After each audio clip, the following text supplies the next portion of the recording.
Hey, Hello. welcome back. Yeah, we can hear you. Mm. On my end, it all looks good. I don't know.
we should explore a few solutions. Grammarly's suggestions catch when your tone might undermine your message, and it offers suggestions to make you sound more confident. Let's explore a few solutions. The revenue that our business will generate will triple in the next year. When your sentences are hard to understand, Grammarly suggests rewrite.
All right, I'm back. I'm just checking out DJ Jazzy Jeff's stream. See if Will Smith was going to come on there.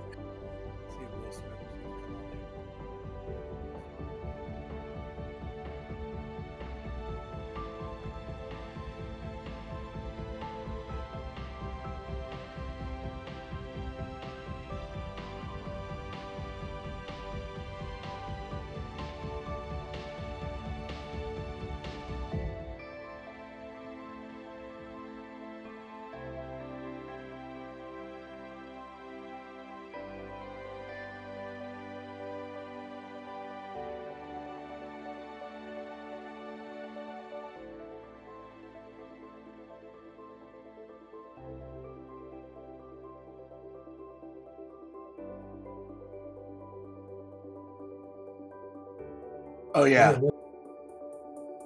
Oh yeah.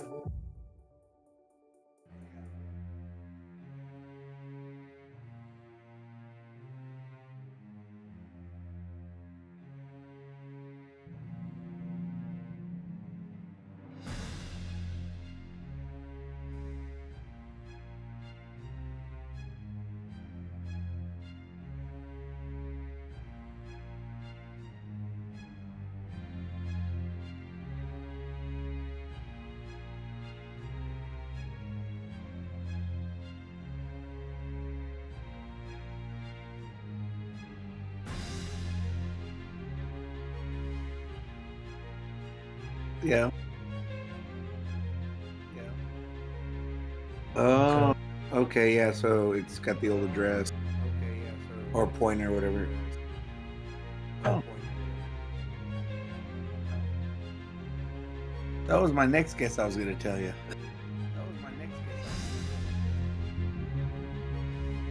You know, that's inconvenient. You should do it for. Well, I mean, I understand why you do that, but it would be nice if they had it where you blink it.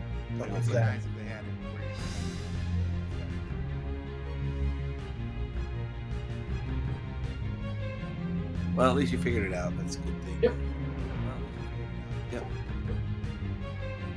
I was gonna say about that scroll thing I was reading.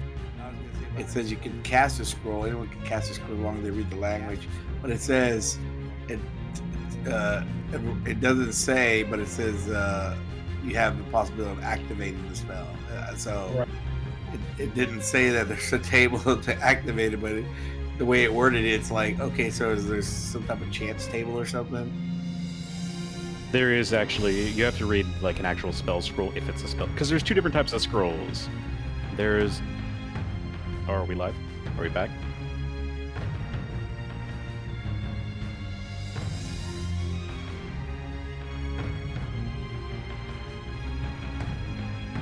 Got it. But there's magical scrolls that aren't spells, and then there are spell scrolls, and spell scrolls function on different rules from regular scrolls. So that's why, like, there was some confusion with how it worked. Oh, I don't know about that. Yeah, I put the information in general chat if you want to read it. Oh, okay. No, I was just looking at the DF guide. I saw. All I did was look up scrolls and only has like one section of it.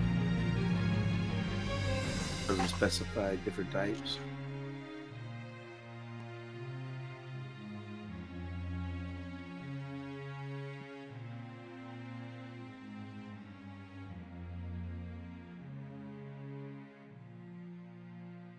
Probably from a new book or something.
Thank you.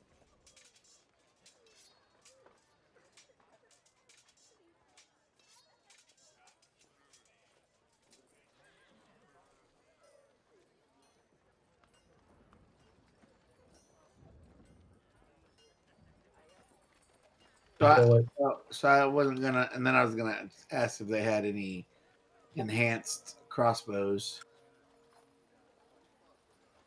as in something better than normal. Okay, so I wasn't. All right, I wasn't interested in purchasing anything then. Thank you. Okay. Thank you, shopkeeper. Could I? Oh.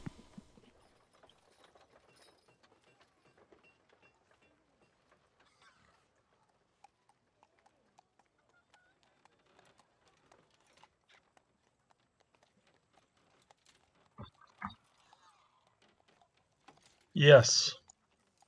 Yes, that is. Yes, that way, with the fear, if fear affects you, you can't approach, but you can stand. You can stand your ground and throw. That's kind of my plan. If I could just slide in here and just say I could purchase some food, would that be fine? Restocking on rations and water is important when you're. Yeah, I'll do the same while he's at it.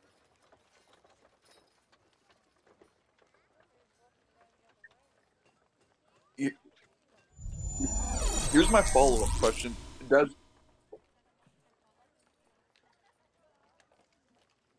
Thanks, brah. Y'all better thank him too.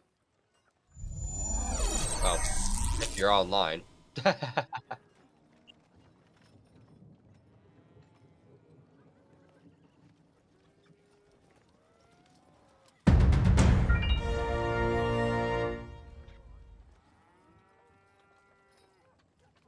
What was the price for rations again? It doesn't. It's about like I think it's like it's like 5 silver, I think.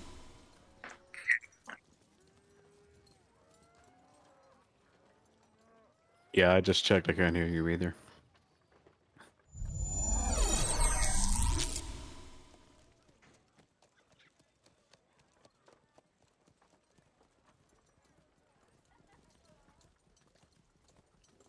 We casted a silence on him.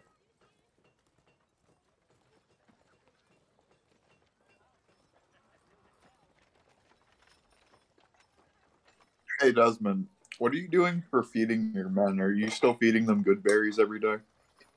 Good berries, and I provided them with rations. What I wasn't sure, since you said you're low on funds, if you need money for food as well for them. No, if I had the 500, I'm fine. Okay.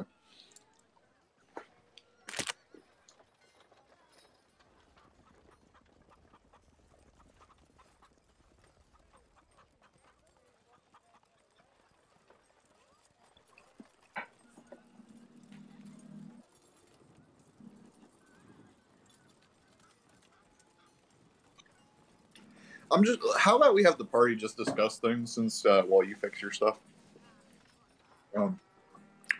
So hey, Ragnar, what do you think of this? What do you think of his price? Do you think it looks good? What was that? Check. Can you hear me? Bracelet. I thought you said a brace. I'm like, why are you putting a brace on? I'm putting a brace on my hand.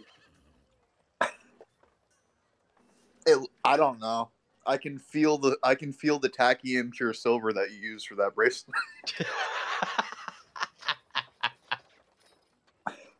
Hey Nilo, that golden bracelet you got, take a bite out of it. It's brass.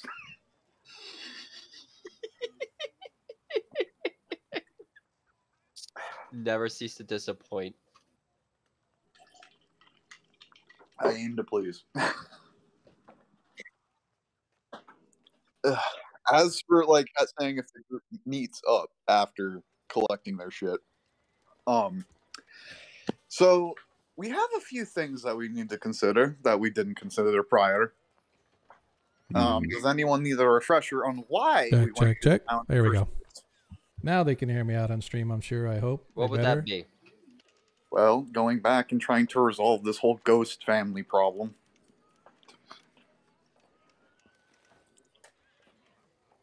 Because as it stands, we still need to Check. where this lost daughter ended up. All right. Ragnar and her we're about to go. We're going to the inn first, Yep, and then we're thanks, going to go guys. to the church to try to find marriage records, if I recall. So apparently, while my players are talking, you guys discuss. I'll just type it out. Yeah. I assume the rest of the group's here. That we're just meeting up in the moment. Yeah. But yeah, as for that, Tarikas. Hopefully Monkey's here. Can you go talk to the local clergymen and ask them if you could see their marriage records and possibly find if the girl stayed here and got married? There is no clergyman, only a shrine. Damn. I should. Perhaps it'd be best if I myself go, as I perhaps might be the only flan here. The only what? The only Flood. flan here. There's no floods here. I'm here. Oh, sorry, I totally forgot Desmond was an actual flamin. No, local. We practice the old faith. Okay. Okay. All right, hang on, players, real quick, just really quick. I know Troy wasn't here early in the stream when we kind of talked about it. Troy, the whole reason I went from Parent-Led Adventures to Agora Quest is really twofold, but the primary reason is, although I'm sure it would never happen because we are small potatoes, I just didn't want somebody getting a wild hair saying that we were using a copyrighted material in our stream name and we were making money off it or anything. I said, even if I'm only making like $100 every couple of months or whatever, I just didn't want to go through that if it could happen, right? So Agamarin actually was kind enough to read through the WotC details and stuff, and he's pretty sure that it wouldn't happen. But just to make sure, I decided that get rid of Parent-Led Adventures. That actually opens it up. So now that I don't have to necessarily have adventures in Parent-Land, I can do other stuff too. The Agora is just a Greek term that refers to a gathering place for people and whatnot. So that's kind of what I went with. So because Fat Guy Gaming was not available, Creep, I'm still mad about that, but that's fine. Anyway, back to your regularly scheduled program. Players, pick it up. But yes, Desmond and I practice the old faith. Perhaps it might be best that the two of us speak to the church for matters of marriage records, as we would. Wait, I thought it was just the shrine. Did the shrine keep records? I thought there were still people tending the church, or did he mean just his shrine specifically? Tarikas. He's the one who went there. Yeah, Tarikas, were you talking about your shrine specifically, or were you talking about the church as a whole?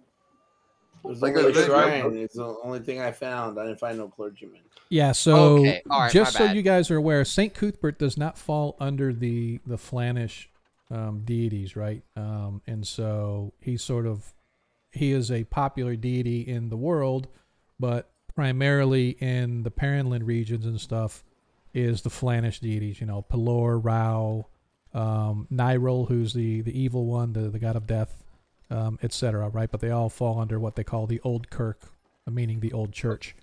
But there's still a clergy present. It's just not. There's clergy present, but this particular place that he found was an unmanned shrine.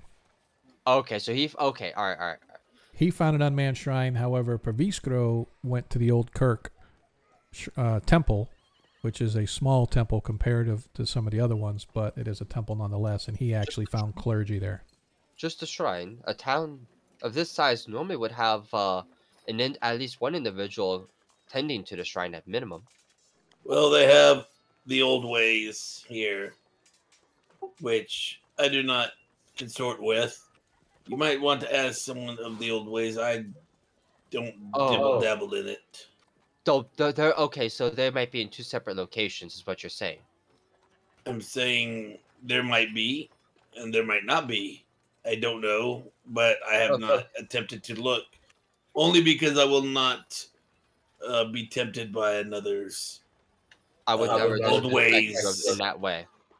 No, another thing that you guys are familiar with is that there are all kinds of little shrines left by clergy, and not necessarily clergy, but followers of a faith. They may build the followers of Farlingen, like oh my god, I can't remember her name now. Hyacinth. She was a follower of Farlingen, the wandering.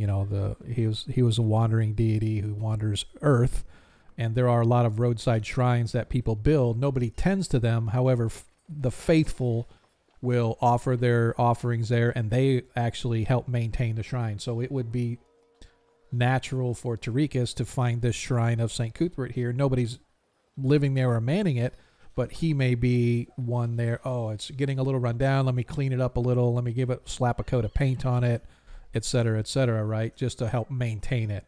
And if it's not a priestly type, it could be just a follower. So that is very common as well. So finding unmanned shrines and stuff in smaller communities is definitely something you guys would be aware of. And don't throw spells at the old faith. Yes, and don't throw spells at the old faith, because they throw them back. So all right, Creep. See you, man. If that's the case, is Parviskor here yet? Or?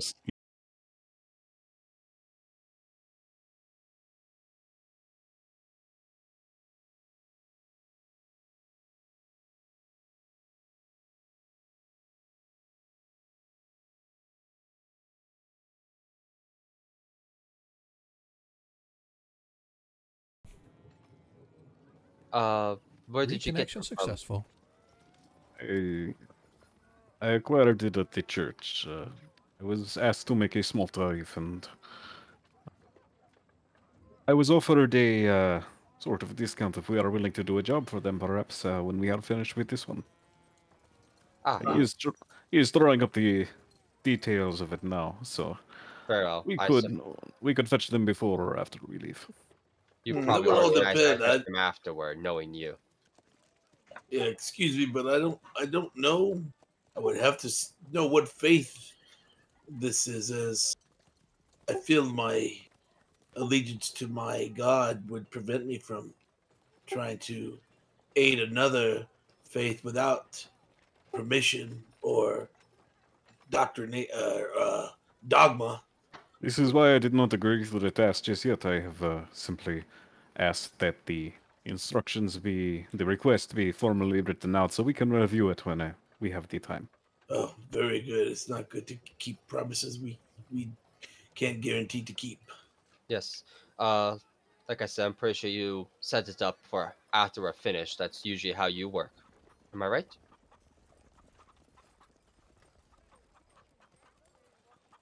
Who are you asking? I was asking Parviskor specifically. Can you repeat that last part? I'm sorry. I'm pretty sure you set it up for after we are finished. Yes, of course. Yes, of course. Not No, I do not believe we would be able to accomplish this task while we have another one on our plate. Very well. So if that's the case, we must. I guess the next step is to find this crystal Grossmilden, or at the very least, find one of the Duvals. Duvazin. We're more likely going. To be honest with you, we're more likely to find the Duvals faster, just because they might have just renamed her. I was just thinking that too. She might have perhaps changed her name to fit in with the family. Yes. Yeah, usually they get switched when they get adopted.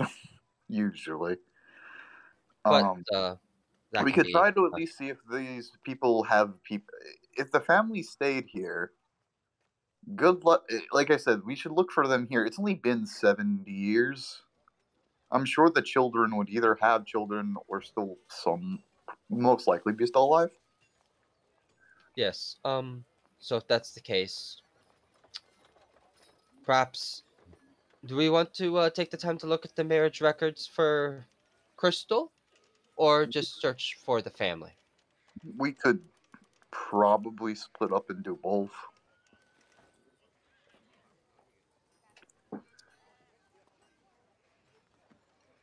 Okay. The rest of you, what do you think? Who wants to go where? You know, considering how often Ragnar is the researcher of the group in Pazisco's Aspen, they'll probably go to try to see if the mayor or the different kind of records they keep for taxes to see if the family is still within the town. Okay. I can go to the church and speak to them. Desmond is welcome to join me as well as anyone else. Okay.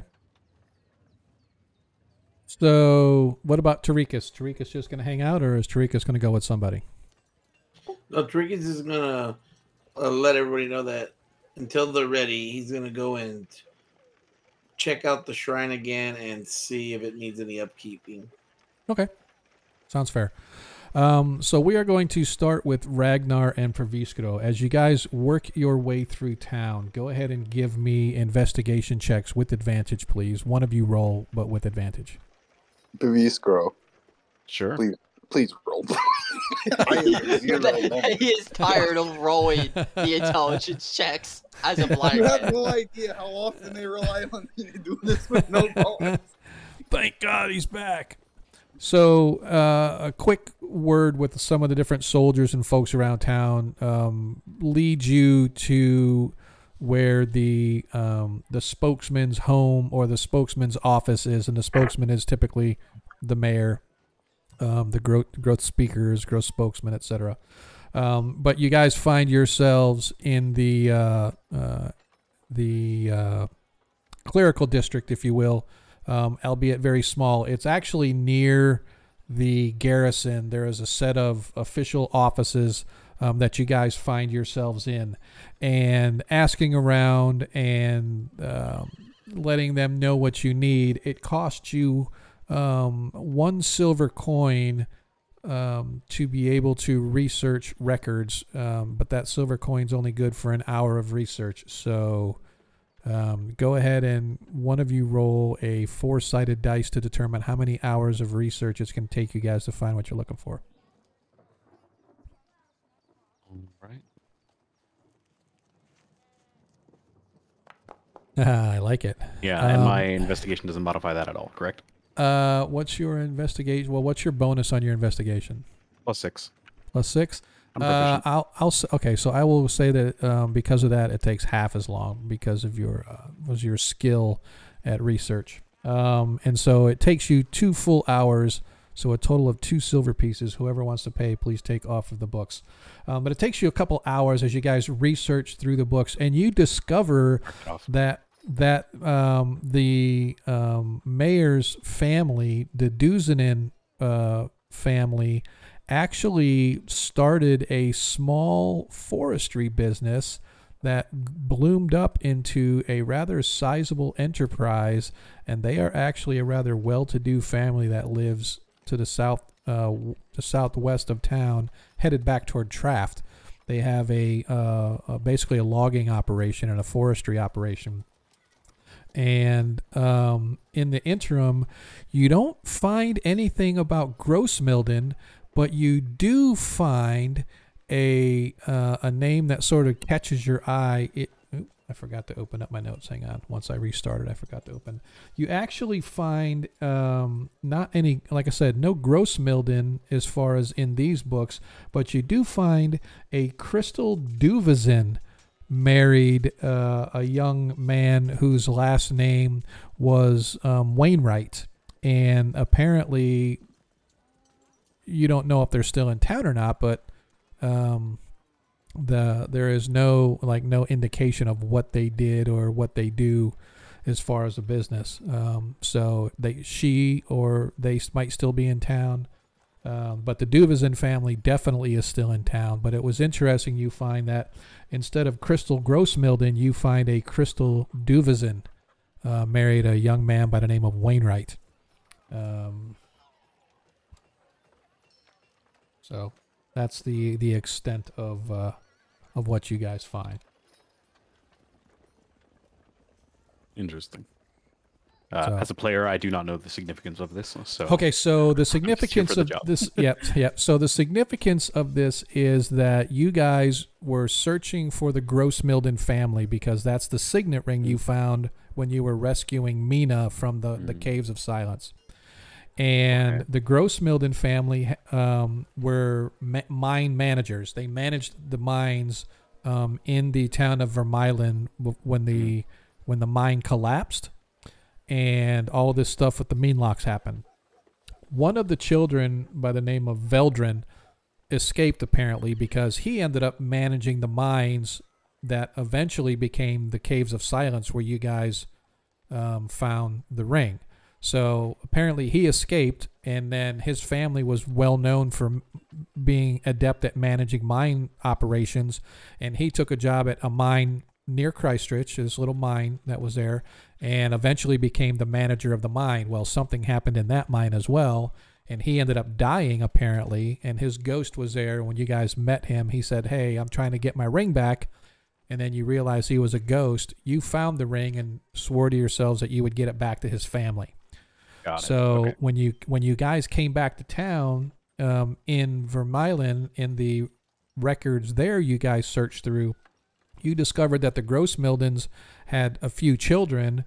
One was Crystal and the other was Veldrin. So Veldrin you knew about, but Crystal, there was no markings or no grave or anything indicating that she had died. But then you found notes that Crystal Grossmilden went with the mayor's family and escaped back to Vostren, where you guys are right now. And so you sort of look and see there's no Crystal Grossmilden that you were expecting, but you did find a Crystal Duvizin, and Duvizin was the mayor's name. So apparently Crystal took the name of the mayor's family when they came to town because whatever, maybe they adopted her or whatever the case may be. But it's like I said, you just found it interesting that, oh, there's no Crystal Grossmilden, but there's a Crystal Duvizin here. But anyway, you do discover that the Duvizin family, who used to be the mayors of Vermeulen, now run a logging basically operation just outside town. And so apparently they're well-to-do in this region still. Cool. Does that make sense? Everybody have that?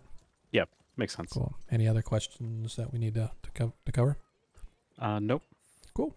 Awesome. And so in the interim, Karikas, the shrine that you find is in fact a little bit worse for wear. It looks like it hasn't been upkept in a while.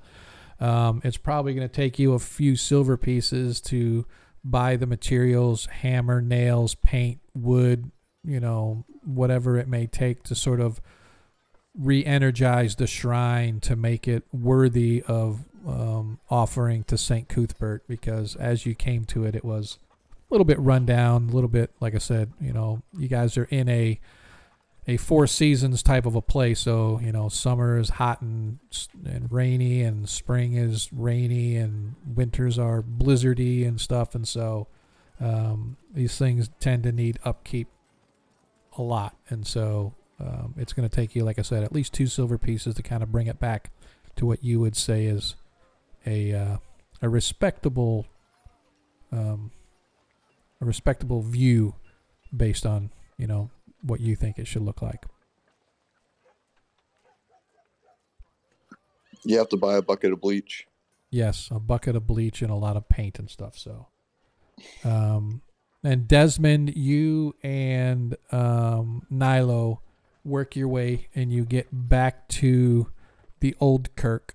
And there you are introduced to a man who calls himself Curtis, Brother Curtis, formerly, who is apparently the headmaster of the old church here in Vostren, as he sort of stops and, greets you. Welcome, and what can we do for you? Hello, sir. Name is Nailo Hunda, and this is my companion Desmond. We're Welcome. hoping to search through your marriage records by any chance. For what purpose? We are searching for a family line, trying to return property to them. And do you have we a name? know that Crystal, we know a Crystal Grossmilden came here. However, Grossmilden, this is not a familiar name to me. yes, but it was we're wondering if perhaps she may have taken on a new name. If Her name she was got Crystal. married? We do not know. That's why we're hoping to search through the records. It would have been, she was a child when she fled this Vermeulen. See. So it is possible to search our records, of course. Of course, you understand we are working very hard to feed and home and provide comfort and safety to our citizenry, and so these things are not without cost and energy. I am aware. What is the typical type that we would pay for a service like this? Usually it's a gold piece. Usually it's a gold piece in most cities and stuff. You just drop a gold coin in a plate or something like that. I'll go and plop 2 in there.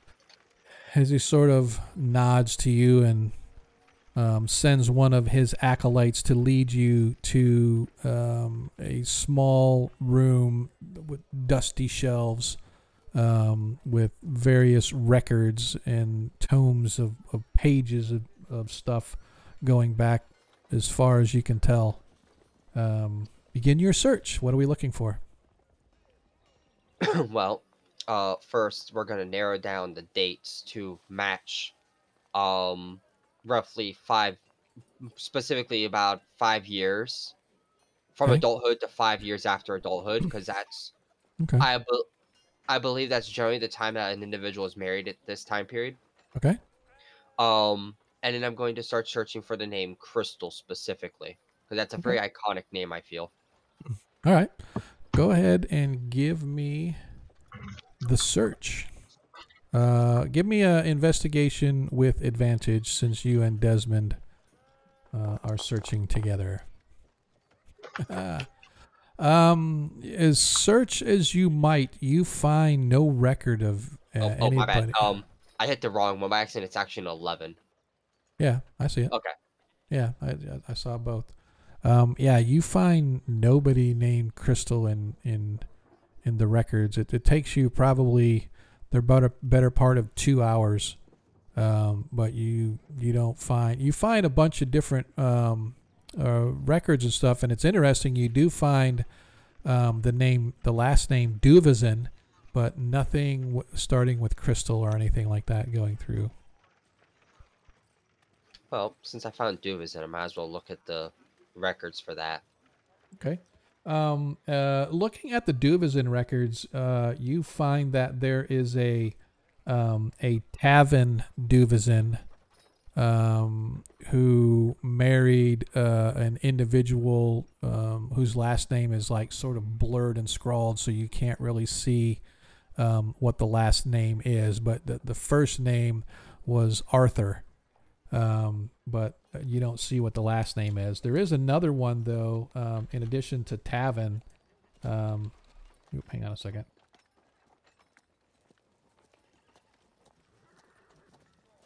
There is another one, apparently a girl by the name of Nia Duvizin married a man by the name of a Stalwart, Stalwart. Well, that was his last name. But anyway, but those are the only 2 Duvizin names that you find marriage records for. I see. Very well.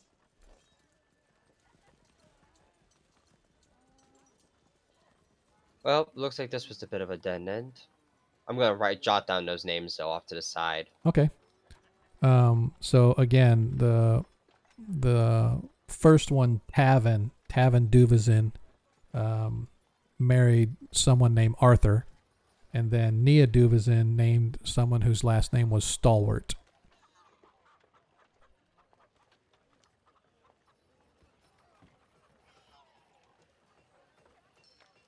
Where to now? Anything else?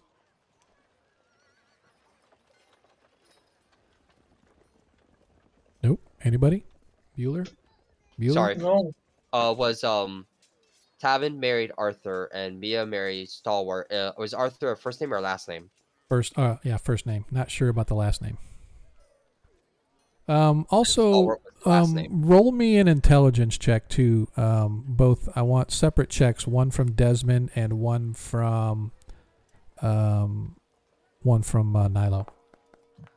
What skill? Nothing. Just a regular intelligence check. SMRT.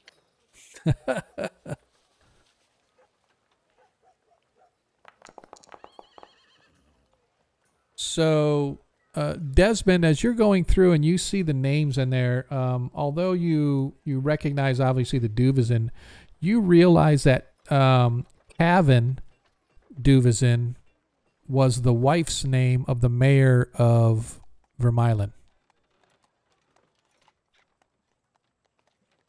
So apparently Tavin remarried some guy named Arthur here in town. You remember that from the lore that you guys were going through when you were in Vermeulen. I'll point that out to Nilo. Ah. So the wife remarried. Okay. She's going to sit there and put a little carrot in here. Okay. So after you finish cleaning up and fixing up your shrine, Tarikas, is there anything in particular else that you wanted to do?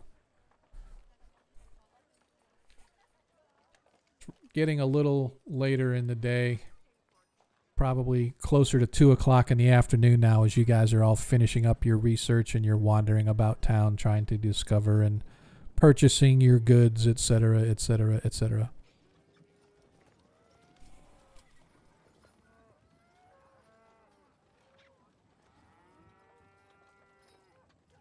No? Nothing? Still with us, Tarikas, or did you take off on us? Yes, Monkey left us. Oh. That's okay. He's deep in prayer? Either that, or I'm expecting to hear the snores coming very shortly. That's okay. I mean, we can always do the misadventures of Nilo and Desmond some more. Yeah. Well, I just wanted to clear. I want to make sure that you guys are able to clear up whatever you wanted to do as far as your research and stuff in town. Once you're done with your research and other tasks, meeting back at the inn, the Bored Weasel. I just want to make sure that you guys, what do you want to do now? You've sort of gathered your notes, you've gathered your supplies, you've got your potions and whatnot that you were looking for, at least for the most part. You guys now meet yourselves back at the Bored Weasel in time for a early supper or a late afternoon meal. What do we want to discuss, or what do we want to do going from here? If you guys all want to compare notes on what you found, or what? Yeah, why not? She's gonna bring out her notes and start talking. Well, we went to the church and we found the marriage records. The wife remarried someone named Arthur. Never got the last name. It was all scribbled out. And then what I can assume to be their daughter, Mia, married somebody of the last name of Stalwart. First name never listed.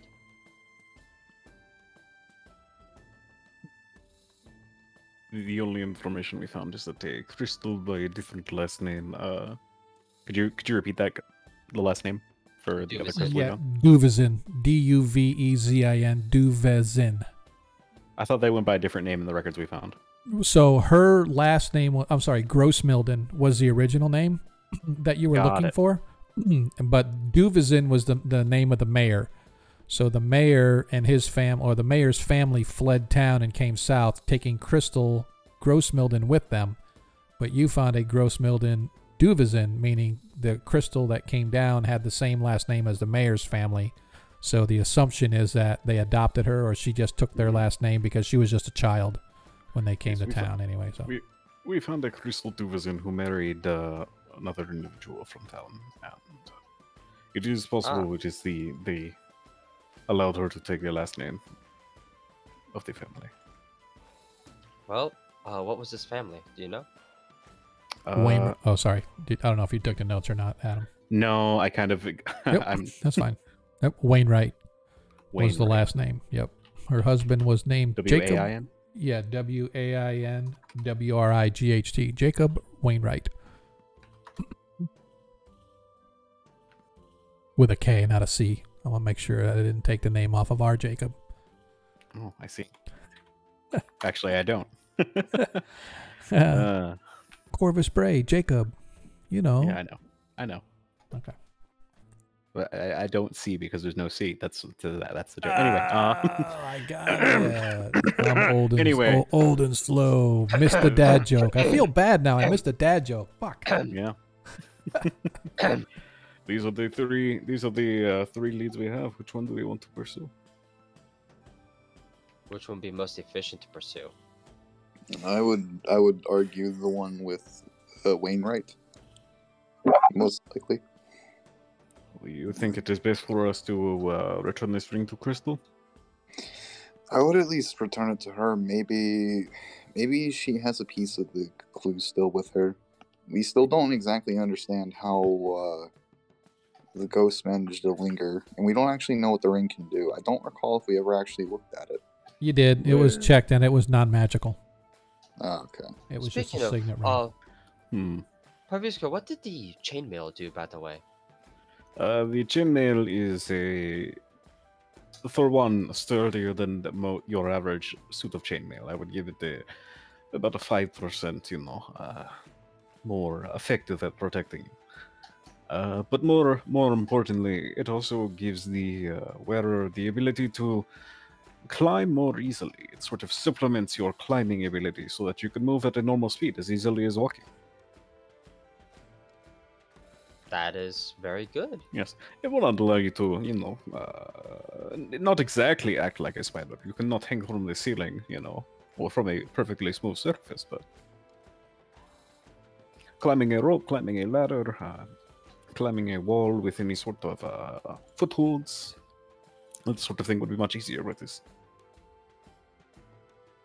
We will discuss who should get that later. For now, let us focus on the more important task at hand, trying to figure out. I will say for one, I have no interest in it, so you just because it is amongst the rest of you to decide. Appreciate it, Virgo. I guess Crystal it is. Lucas, just going to try to wave down the. As guy. he sees you and he nods your direction and he sort of slides across the floor as he walks over. Yes, ma'am. How may I be of service to you? Well, think I'll take a drink, please, for one. Of course. And would you happen to know where Crystal Duvizin and what was her husband's name again? Jacob Wainwright. Sir Jacob Wainwright might be. Oh, the Dubizins, sure, they're easy to find. They have themselves a operation, a business just outside town. They send the trees and the lumber down the rivers over to Traft. Now the Wainwright boys, I think they just married up personally, because they was some petty businessmen here in town for a while, but then somehow they caught the eye of one of them Duvizin girls and they married up. Now poor Jacob, he died in a logging accident. I believe Miss Crystal is still around, or she getting on in years, or she almost old as I am. Is she in town or is she down by the loggers? No, they have their plantation just outside town near the river. Thank you. You're most welcome.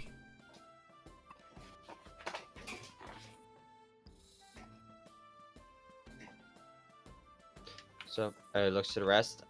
She'll wait for Ale too, but looks like we have our answer on where to find him.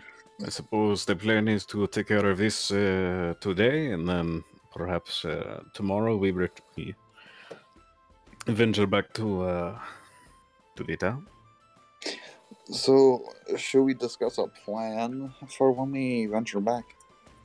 That might be best.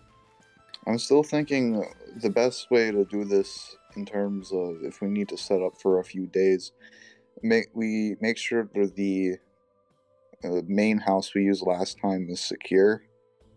So if we do end up hunting these creatures around town, we have a safe house, essentially. outside of that, we might need to venture into the mine to find the majority of them, so I hope we have adequate light for that.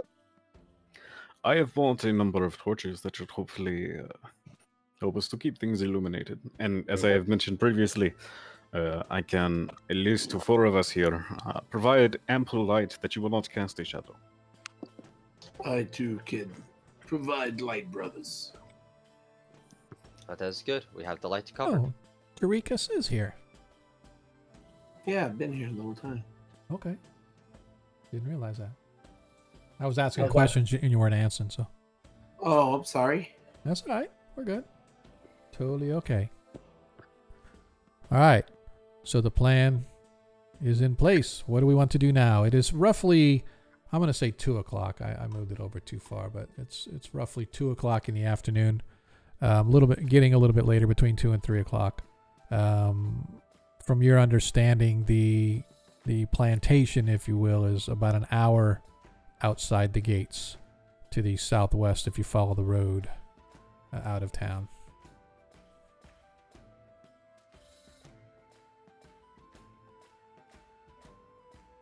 So down this direction.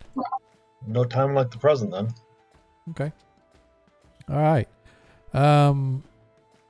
It's fairly easy for you guys to exit town and follow the road, getting a little bit of direction as you exit from the guards.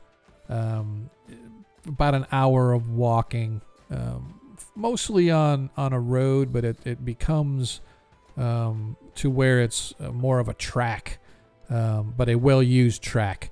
As you work your way through, eventually you can see there is what looks to be some kind of a camp with tents and stuff laid out across the landscape. Probably half a dozen of them, if not more. Large tents that, the tents that hold, 5, 6, 7 people at a time. Tall, kind of like the old tents in the old days that you used to see out on the plains. So there's these large tents everywhere, right along the edge of the woods, and you can see that there is some sort of a lumber crew even now working on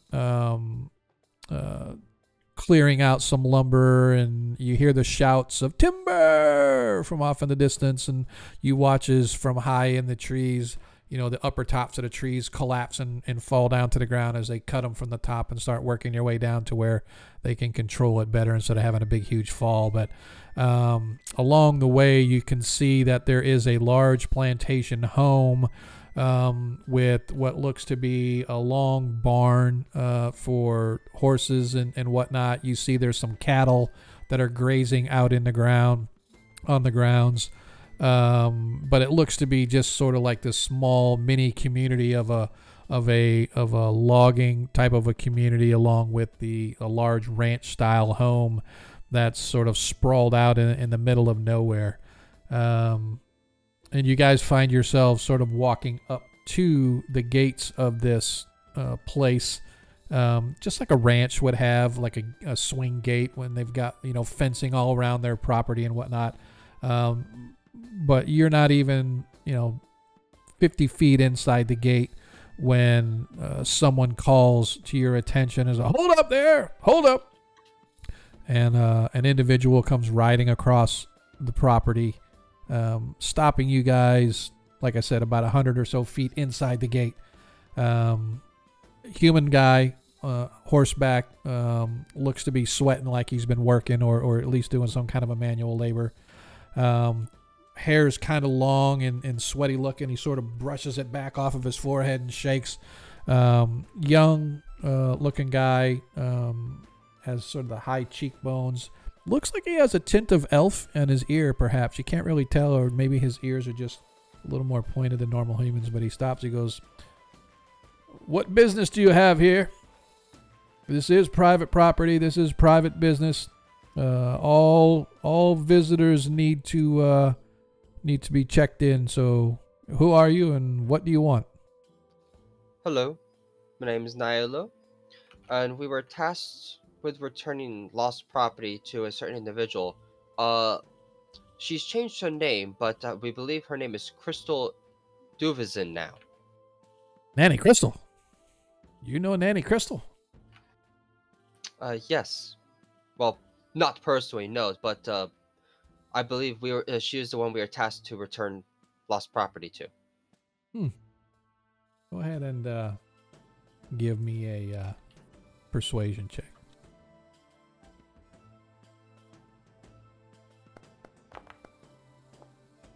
Good. As he looks, he's all right. Stay together. Follow me. As he leads you guys down the rest of the road to the main house. The main house itself, like I said, is a sprawling ranch. It's a single-story type of thing. It's a very sprawling ranch, but you can see that there's a couple offshoot buildings that are attached with walkways. Like they build a main house here, and then they build a small house there, and another small house there, and they got sort of walkways covered that make it look like it's almost connected, but you can tell that it's actually separate construction, one being older than the other. As you're led up to the house, the man gets off of his horse and sort of flags you and says, "Wait here," and No disappears into the house. Ma, we got visitors. And a few minutes later, a middle-aged lady comes out. She's probably in her late 50s, early 60s. Has an apron about her. Human, definitely. Has her hair just sort of not even in a bun, but more like a tail that's kind of was wrapped in the back and is sort of fallen now. She too looks like she's been working, but more likely kitchen type duty, as she's got some flour and other stuff sort of sprinkled on her. She goes, I'm told that you have something for my mother? Yes. I'm Abigail Wainwright, and you are? My name is Nailo Honda. We were tasked with returning property to a member of the family line, and Crystal Duvinson, we believe, is one of those family members. Can I see this? Sorry, this is just weird. She's going to pull out the ring, okay, and show it to her. We believe it belongs to perhaps one of her cousins or uncles. Oh, a G. I don't understand how Duvizin comes with a G, as she sort of looks at the ring with the G on the top of it. The family, we believe, used to be called the Grossmildens. Grossmildens? Ma used to talk about the Grossmildens all the time. She said she had family, a brother named Veldrin that she was took in by the Duvizin family. Her maiden name was, or her real name was, her birth name was Grossmilden. Then this is just that is perhaps this one is, we're looking for. This is just so incredible. I just as she so please come in. Samuel, you help make table set for these fine folks so we can get them and please come in, as she invites you guys into their home. All right. Anybody going? Yeah. Anybody not going? Yeah, we're going. Yeah, I'll go. Okay. So you guys I'll are just walk into the wall. I'll stay outside. I'm not real fond of being indoors if I can help it. all right. So Desmond stays outside, manning the steeds and the horses and whatnot. As you guys all enter into what is a very well-to-do home. On the inside, it's all finely crafted wood. It's all very well kept. You can see that it's well used and it is older. But you are brought into a sort of a greeting parlor, if you will, that has several chairs and tables and whatnot. And a few minutes later, this lady Abigail and her son Samuel, as well as some other people in the house that you don't know, apparently perhaps servants or people that work there, not necessarily like slave servants, but folks that may work there or whatever, start bringing refreshments in the form of like dates and cheeses and dried meats and some water and ale, etc.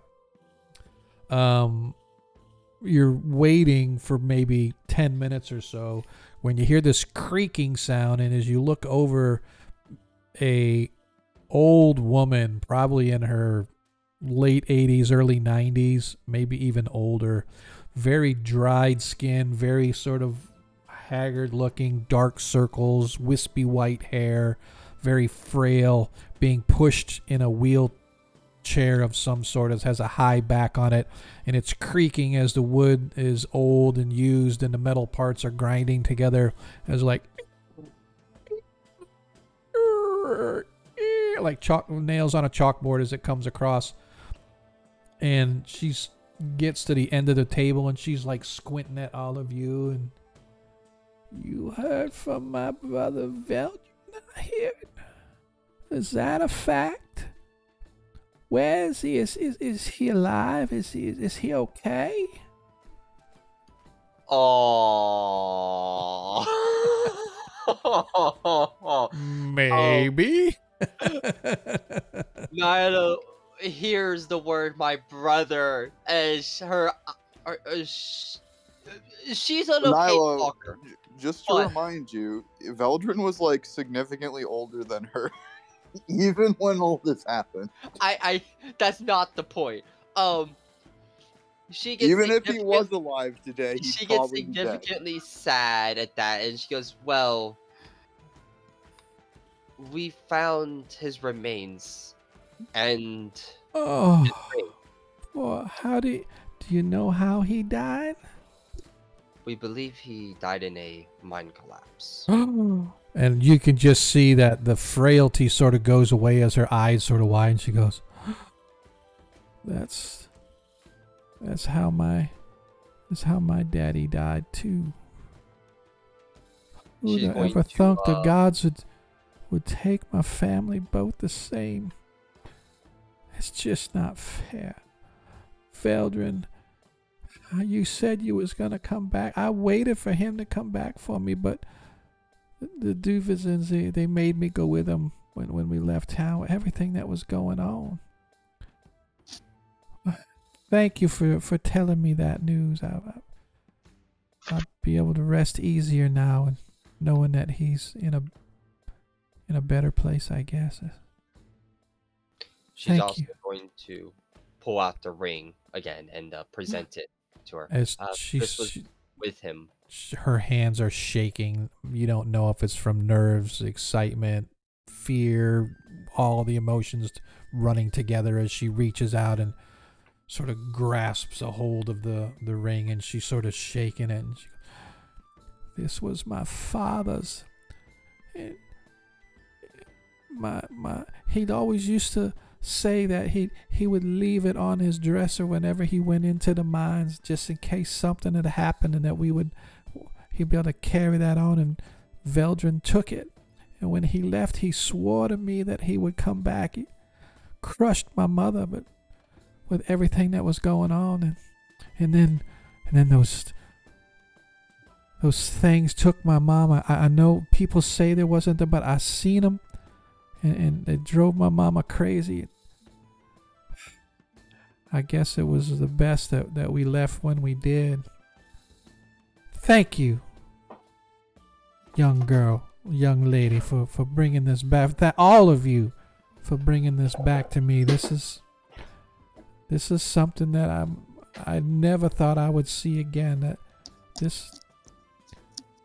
Is there anything I could ever do for you? You just let me know. Thank you. And she's obviously without words, as she's sort of just like shaking, and sort of tears are going down her eyes as she's sort of rocking and holding the ring. Oh, my Veldrin, my Veldrin. What's the state of the flower? Well, it's only been a half a day, and it is cold outside, so I imagine that the flower held up fairly well. She's going to pluck the flower out from her armor. Okay. And give it to her as well. And she sort of takes that almost like as a reaction. She just sort of takes it, but her expression doesn't really change. And as Abigail sort of looks, would you wish to stay for dinner, y'all, or are you, because you're more than welcome if you wish to stay for dinner. If not, I understand. Gonna look to the rest of the party. Would anyone else like to stay for dinner? Listen, that's a dumb question to a dwarf. It's free food.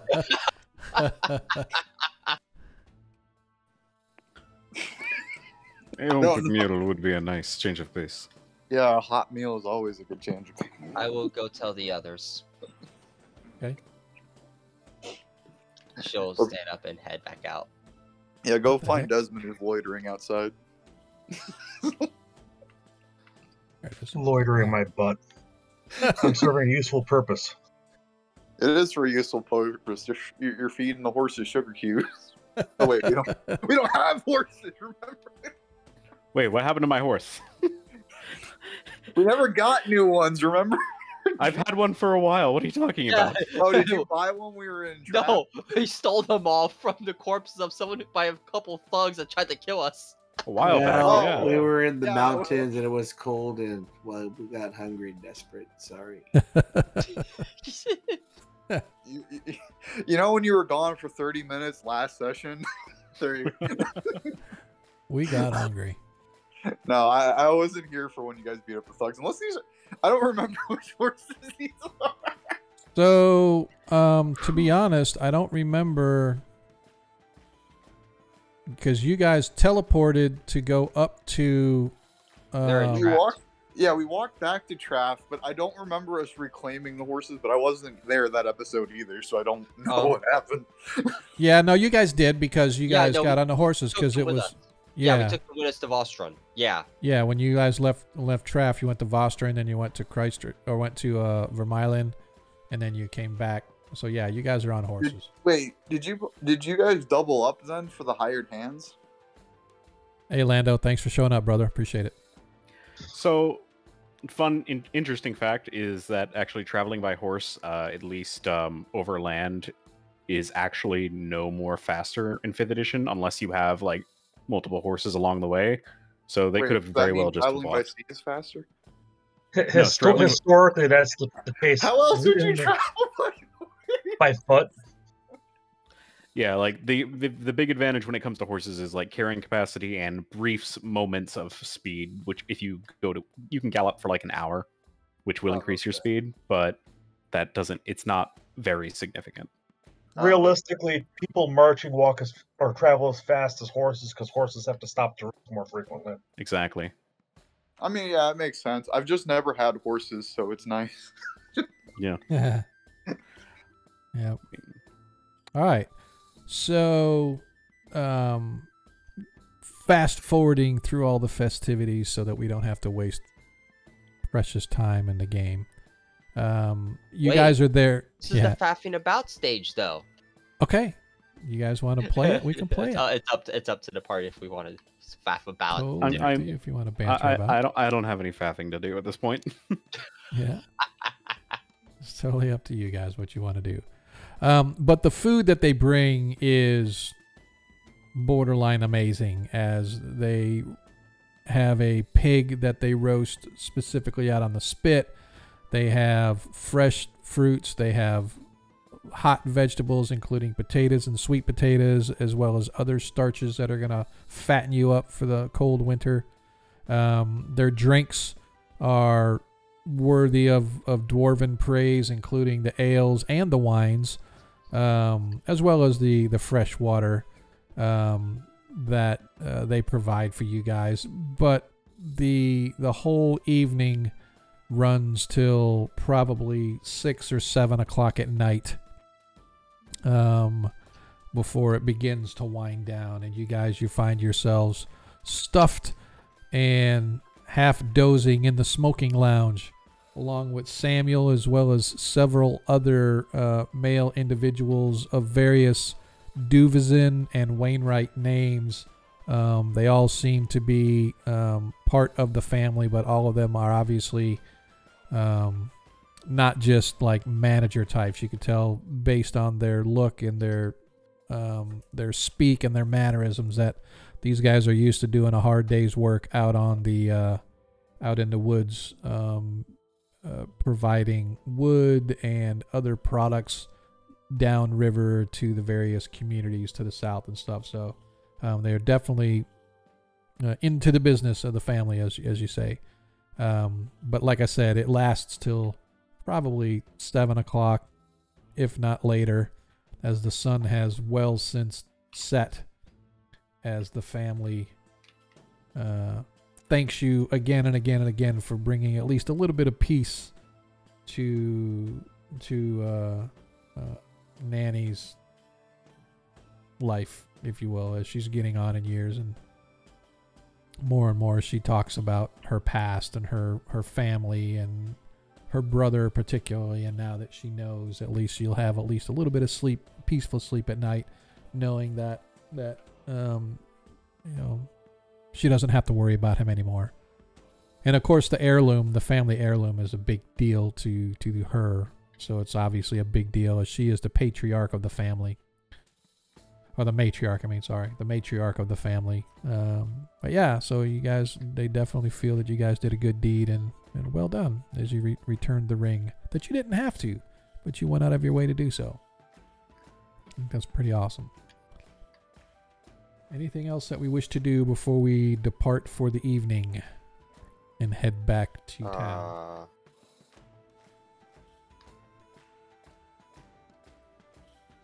No. Nope. Nothing that comes to mind at the brief moment. Okay. So, bidding the family adieu, you once again mount your horses that Ragnar didn't realize you had. What he is, in his defense, he is blind.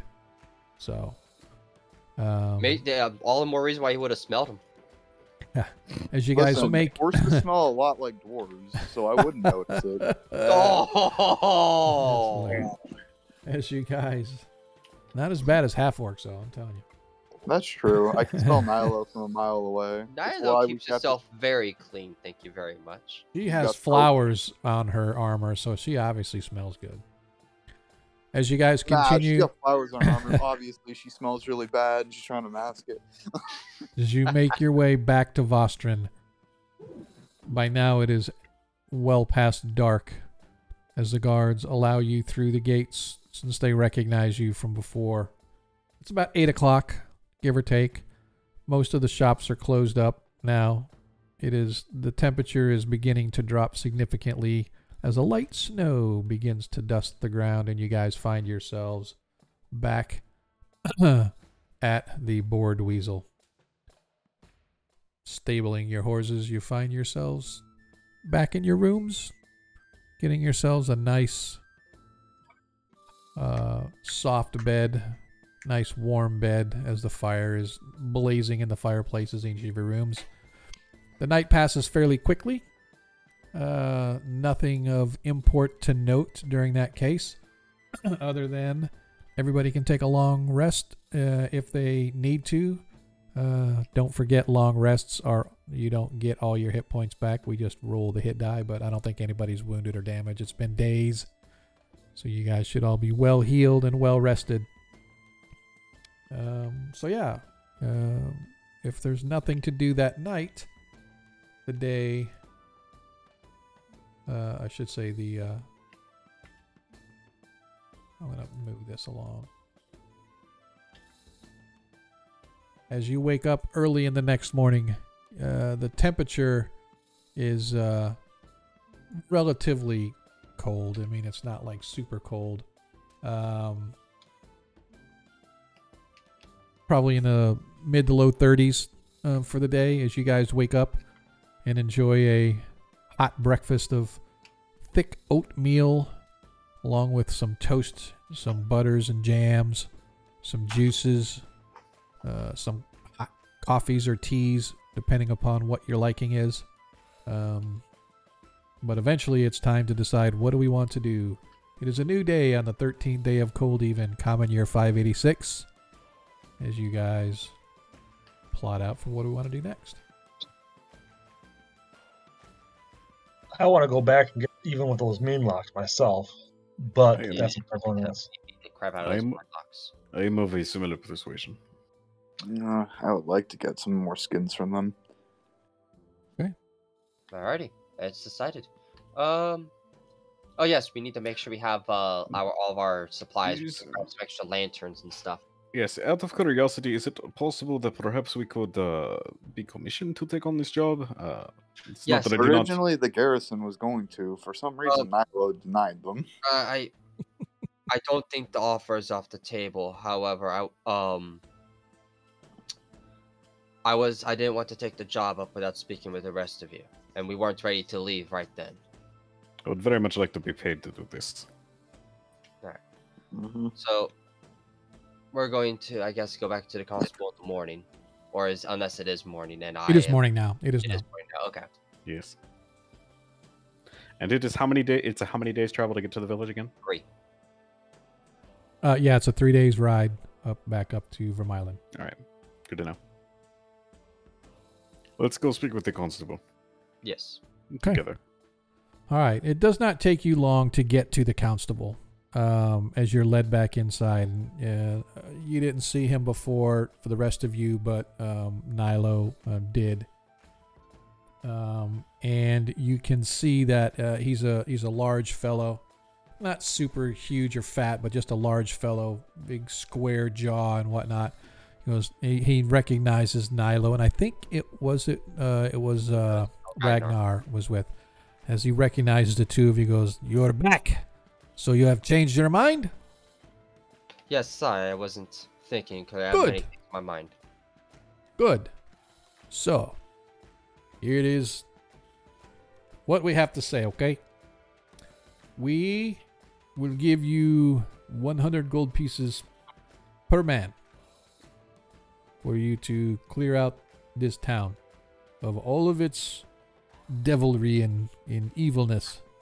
Additionally, for each head of creatures that you bring back, we will give an additional 10 gold. Did the creature disappear after we killed it? No. I don't remember. No, okay. Alright. She looks at the rest of the group, 100 for each, and then 10 per head. Does that sound fair enough, or would you... How about the 125?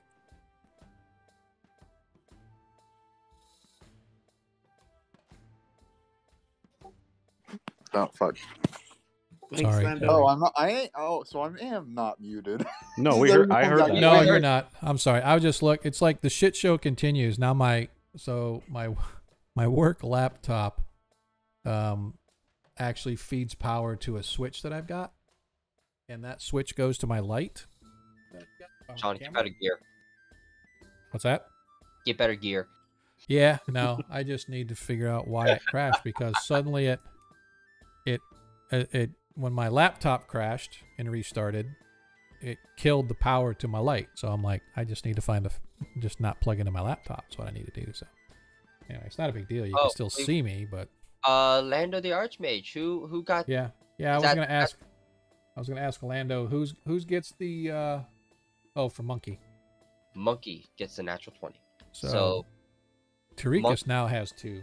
Yep, Tarikas and Parisco have 2 natural 20s apiece. Yep, and the party has a nat 1. Nicely done. Thanks, Lando. Appreciate it. By the way, if you do exclamation point roulette, you have to put a number after it, because that's how many you're wagering of your coins. So it's exclamation roulette space however many coins you want to wager, and then I can wager coins. We're off and running. That's exciting. Yeah, it's what it says, but to be honest with you, I don't know how the app keeps... So it says you won 1,000 gross marks in roulette. And so, but if you look at how many tokens you actually have, I don't know how it tracks it, because when I did it, it didn't match how many tokens that I had. So I was just kind of confused. So if you look at your tokens, it says you won 1,000. Do you now have 4,620 tokens when you look at it? So I don't know. So I just think it's a game thing. There's nothing really... Yeah, see, now it says he's got... So now it's like randomly giving you... So I just think it's a random thing that you don't actually get that many, which I think sucks. I think it should be... It actually updates however many tokens you do have. So, yeah. I don't know. That was just... It's one of the built-in ones that Stream Elements has, so I'll have to dig up and see what it's like. So, But we appreciate you playing, man. So you guys, you're asking him for 125 gold apiece. I'd be happy to give you 125 gold apiece, but I am not going to give you individual gold for the heads then. We know the number, which is way above that cost, don't we? Yeah. Yeah. Well, you're thinking you're guessing there's like at least 30 of them, but you don't If know. it's at least 30, that's already like 3 times what we'd be getting. So Yeah, it's no, it's in our best interest to take the head deal. Yeah, I just think. go with the head deal then. Okay. So he gives you each 50 gold coins. 50 up front, 50 when you return, and the additional 10 per head when you return. This sounds agreeable. Alrighty. All right. I divvy out 30 gold pieces, 10 each to the boys as a bonus. Okay, perfect. Nicely done. So you guys make sure that you take down your gold. Make sure you update your sheets. Make sure everybody's up to their max as you guys get ready to head back out into the wilderness. We never bought the lanterns and stuff, I don't think. I bought a bunch of torches. Yeah, he didn't do lanterns. We just did a bunch of stuff for torches and stuff. Okay, also, before we leave, we should really discuss who got that chainmail. One of you guys. I can't wear heavy armor. But it... Nyla. You me? Okay. So I can't wear it. You can't wear it. So, yeah. No, okay. I have proficiency. I can't wear it, though, if I want to use my class abilities. Gotcha. Okay, so, yeah. Alright, just me. I got Why can't you wear it? Because it's heavy armor. He needs medium. Yeah, you can't rage and heavy. Oh, okay, I see. It was a chainmail with the spider climber? I thought you could rage in heavy, but you didn't get like a certain bonuses. You don't get your con bonus to armor class when you wear any armor. Right. So that's why, not like, the rage. But I think I read it originally. Rage, you just can't rage while you're in heavy armor. that's weird. I've been in a couple games with barbarians who did it, but I'll double check. It was chainmail the spider. Yes, chainmail of the spider.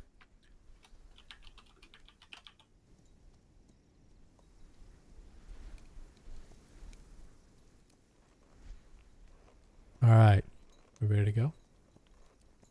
Yep. Oh, you can. It just doesn't give you any bonuses. Yep. Yeah, which would make it not worth it. So yeah, you're right.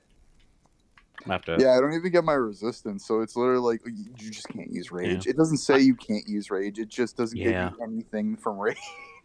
Now that I think about it, they must have been wearing half plate. So yeah, you're Yeah, probably, like right now I'm wearing that's- yeah. medium armor for that Yep. reason. Makes sense. Is there a special description of this chainmail, or is it just chainmail? No, it's a +1 chainmail that allows you to climb without any negative effects on your movement. So you can move your full speed climbing the same you would normally do walking.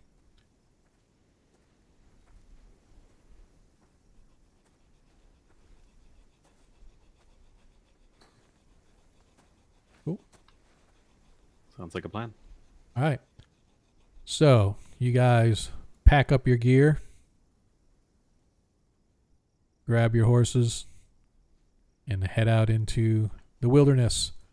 I need 3 nature checks with advantage from somebody, please. Actually, sorry, survival checks. 3 survival checks. I have a +4. Desmond, you are the ranger. Of course, it'll be you. I have a +4. Yeah, but Desmond, don't you? Your terrain or whatever is mountains, mountains and stuff. So don't you get advantage on your rolls? What are the advantages for? I don't think he has to roll. I think he just gets a bonus when traveling in the mountains as well. Like just a flat I get twice as much food when foraging and tracking. Right. I know the exact numbers and size. Right. And my group can't get lost except by magical means. Gotcha. Okay. All right. So go. Well, not even going to bother then with having to roll because you can't get lost. You work your way back into the mountains as you guys once again head back toward Vermeulen. The weather itself is fairly cooperative. As you leave on the 13th, it's a cold day. It warms up slightly over the next couple of days, albeit you do suffer your way through a little bit of rain and a little bit of fog. But due to the extremely talented skills of the Ranger Desmond, you guys continue on the path, able to forage for food without having to use any of your rations as you move higher up into the mountains. Eventually, you arrive at the village of Vermeulen.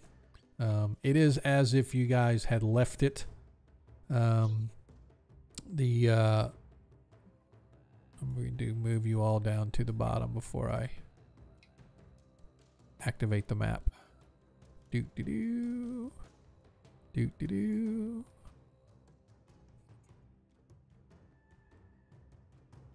Right.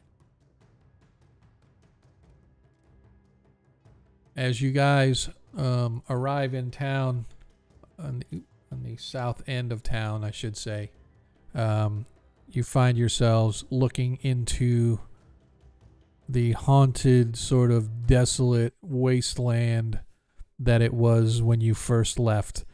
As you look at all the buildings, you can still see the roofs have collapsed on most of them. There are some buildings that are still intact, but for the most part, the large majority of them have collapsed. Obviously, you know the mayor's house is directly through the center of town at the far end. Is where you guys were before. You guys arrive as the sun has set, or is setting. It's roughly 5 in the evening as the shades begin to draw long as you enter into town. Need everybody to give me a wisdom saving throw, please.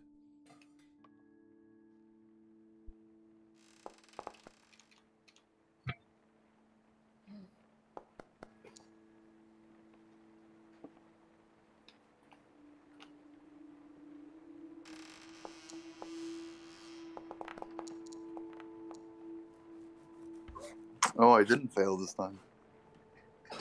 All right.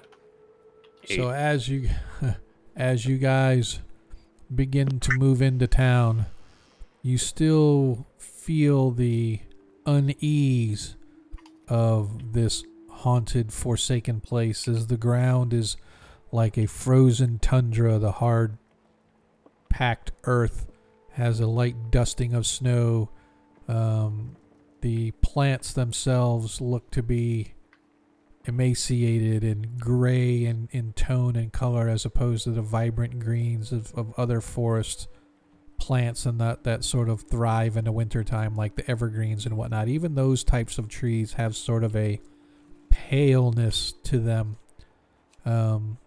As you first arrive in town and you're sort of looking around, Paviskro, you just feel as if there's something watching you. You can't tell, but suddenly you see movement out of the corner of your left eye, and you sort of turn your head that direction.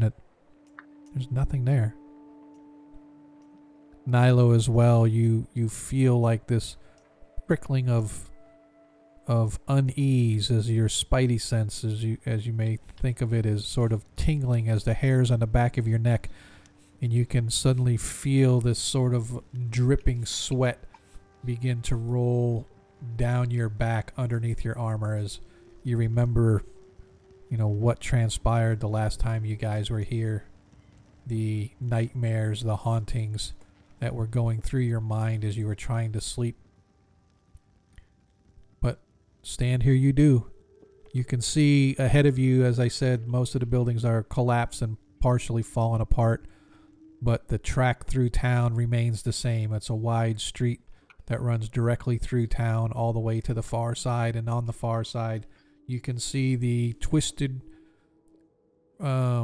limbs of the great oak tree that stands in the center of the town square, reaching upward as if sort of a lifeless body praying to the heavens to beseech it for help, of which never comes, as it stands there frozen in time.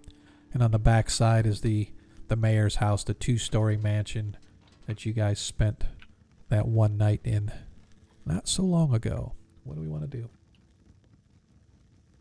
Perhaps now would be a good time for us to begin using our lights. If you will all gather around for a moment, I will ensure that you do not cast a shadow. I can only do it to 4 of us, so Theodoricus, if you wish to provide your own, I think that would be in our best interest. And by the way, I don't have your henchmen here, but just know that they're there helping to carry your gear. That's fine. Unless, I mean, I'll put them out here just because I want to make sure that there's Natasha. They're waiting to sing that we bravely ran away. Yeah, there's Oleg. And there's Samuel. There's Garth. How many boys do you have? I thought you had 2. No, he has 3 henchmen and 2. He's got 2 dogs that he's training. Oh. So, you guys begin to enter into town. That's pretty cool. You added those henchmen. It reminds me of a Star Trek episode when they go down to the planet. We buy them red shirts then. We could do that. Monkey's gonna have to change the artwork though. So, you guys are now in the town of Vermeilen. You can see the whole town.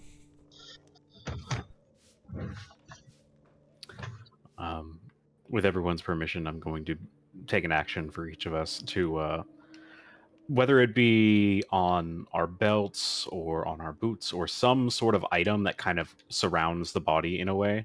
Maybe Curiouses, if you're wearing armor. Okay. Each of them will begin to... I am just going to briefly, with the wand I keep up my sleeve, just inscribe a series of magical runes around the sides of them so that they cast light. It's bright light within 5 feet, I believe, and dim light within another 5.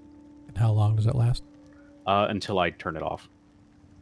What spell is this? I forget. This is not a spell. This is my my artificer ability that I get at first level. That's right. That's right. It's like arcane tinkering. Yep. Magical tinkering. Yep. All right. So we're gonna do this. You said it's 5 and 5.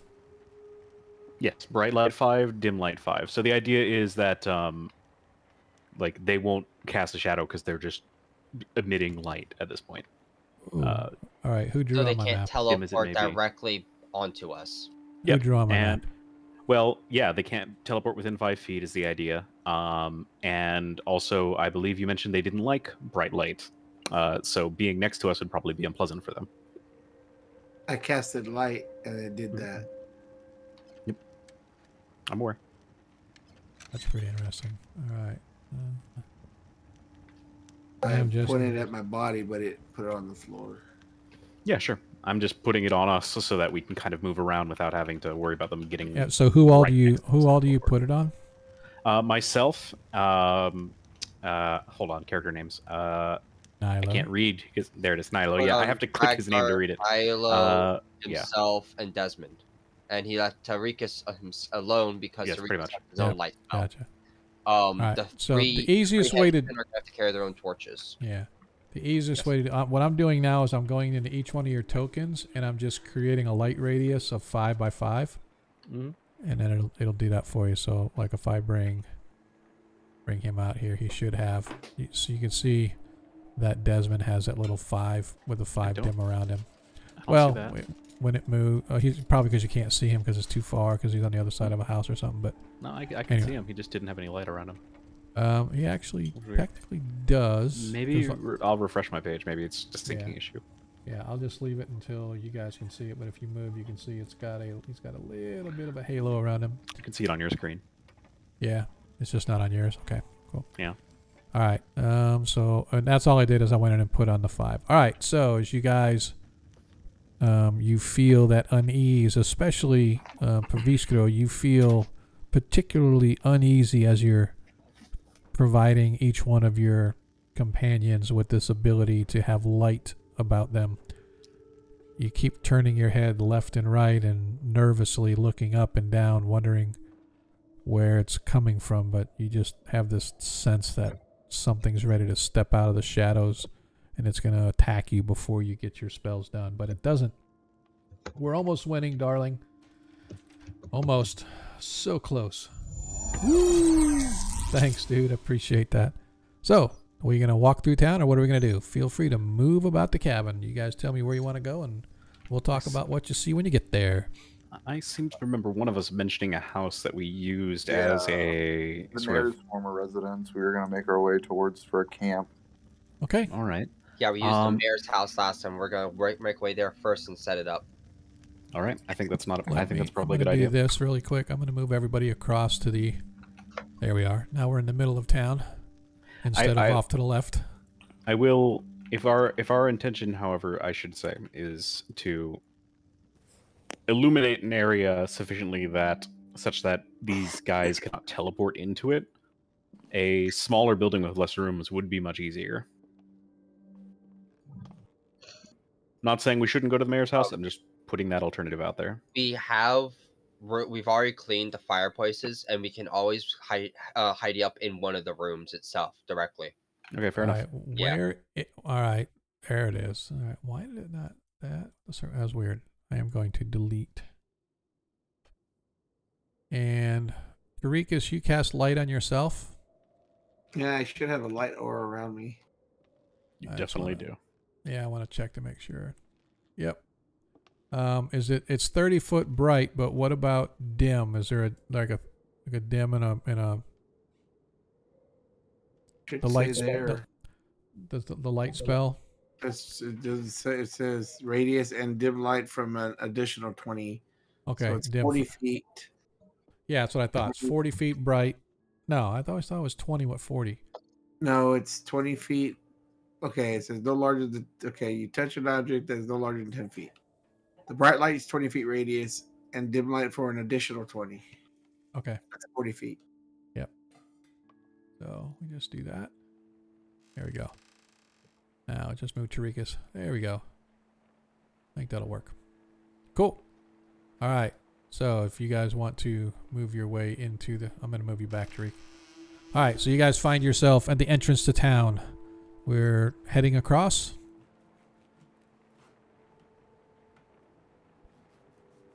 Yes. Yeah, why not? All right. Cool. I'll let you guys move yourselves however you want to move. Hold on. Do y'all see buildings? Yes. There are. Okay, let me reload. I had to refresh them on mine too. Yeah. Oh, I know why I couldn't see the light before. It's because I have my eagle selected, which has dark vision. So it's just like, oh yeah, everything's normal. I just unselected him, and now it all makes sense. Ah, there we go. I try to make it at least a little bit okay. Can you have the guys light torches for me? Sure. I'm just going to do this. Torches are 20 and 20, right? How much do you... Yeah, 20, 20. I'll double check that. Yeah, 20, How much 20. do what? I was just going to ask him while you were just setting that up. How much do you pay your good old boys a day? I can't remember, honestly. I remember I notated that I paid them 3 months in advance. That's what I paid. Fair enough. Wait, you paid them 50 gold each for 3 months' salary. Okay. Okay. That's weird. Well, no, we could set these places on fire to generate more light. Because they are abandoned and they don't belong to anybody. Well, there are probably things that are still within that would prove valuable should we liberate the town. Especially if people are going to come to settle it later. So, well, more valuable than may have been looted already. I am not saying that's not true, but what I am saying This is place it would has been probably looted. be sort of a... What'd you say? This town has not been looted, I assure you. Yeah. It would probably be better to leave the structures intact as much as we can. I was gonna say we could use it just as firewood for now, because we can't exactly go logging. Oh, watch out for the big rolly thing. A big what? I rolled a dice and it rolled right across the party. And he's like, watch out for the big rolly thing. It's a tumbleweed. What initiative? What's a tumbleweed doing in the mountains?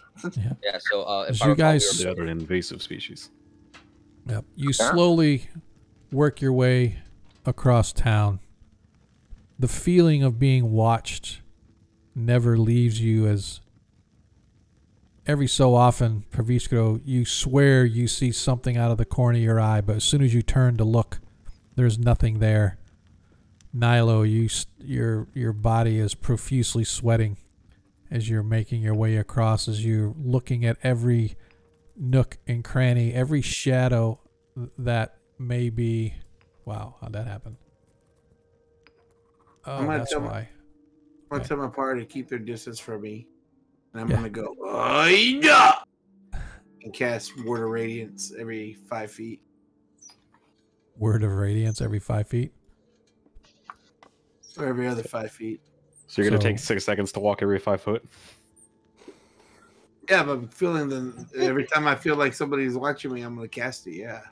So you're just spamming that spell into the wind, basically? I got a feeling. If they didn't know we were here somebody's before. watching me. Oh, they're not going to know I'm here. I just Or I, here. I recall the description for Word of Radiance is like you see an a blinding white light basically like shine down on you and injure you. I just imagine there's a shining bright light that just pops up in the middle of town. Not only that, but if it has a verbal component, then you're shouting it. Yeah. All right. I'm not Nilo, you're shouting. cracking me up. Sorry, you're right. Chanting. Shout You're chanting at a normal volume. Yeah. Are you yelling though? Oh, I have the alt. Say Cuthbert. Say Cuthbert. Every other step. No, this is Tariq. Give me a sing. Whoop, whoop. Cuthbert. All right. We'll do it with style. You guys, as I said, you guys make it into the center of town, and as I sort of described before, the this tree in the center of town stands on the lawn of the front of the mayor's mansion. You can see the tree itself is leafless and whatnot, especially in the winter, as an oak would probably be. Its limbs are sort of twisted and upreaching to the sky. It's knotted and pockmarked with, it looks like insects and bugs have long since been invading into the bark and whatnot. And on the other side, you can see the mayor's house standing, a 2-story structure. The front doors are still standing open from the way you left them when you guys first left the town.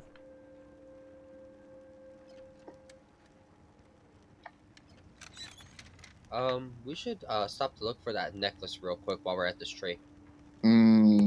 Desmond, Yes. I could give you a boost up if you want to look.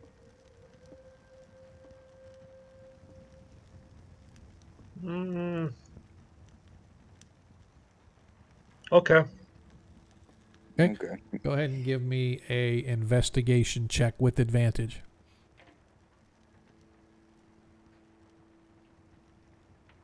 How do I have advantage? Hit the shift button or the control Hold button? the alt button. Alt button.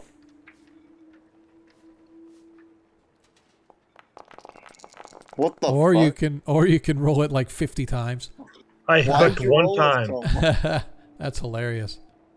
I promise. Oh, Oh, that's Because you had everybody everybody rolls. selected. Because you had everybody selected. That's okay. Yes. Now That's just funny. do it for yourself. Actual roll. It's All not right, Oh, rolling just- did it anymore. right there, Desmond. 14. Yep, there it is. Yep, Desmond got a 14, so you don't have to roll it again. Blink Dog did a damn good investigation. He got a Yep. 19. Yep. So as you're boosted up by the mighty Ragnar, as he holds you, and he's like, you're sort of slipping and sliding and stepping as your muddied boots sort of dirtying his armor and whatnot, which he doesn't care because he can't see. You search, you're sort of climbing around, and you look at the various knots, and you manage to find on one side of the tree this hollowed out knot that looks like used to be some kind of a squirrel's nest or something. And inside, you do find a necklace. And pulling it out, you see it is a necklace. It is a thin platinum chain with a flower for the pendant. And there's an inscription on the back, because the back part of the flower is flat. And there's a tiny inscription on there, and as you look at it, it says, "For Lorna, forever." Well, I think we found the bartender's necklace. I'll give it to Nilo. Ah, alright. She's gonna go ahead and pocket that somewhere very safe. Okay. And just as a quick estimation, you probably say it's worth maybe 20 gold.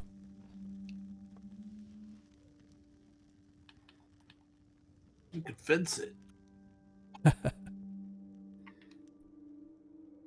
All right.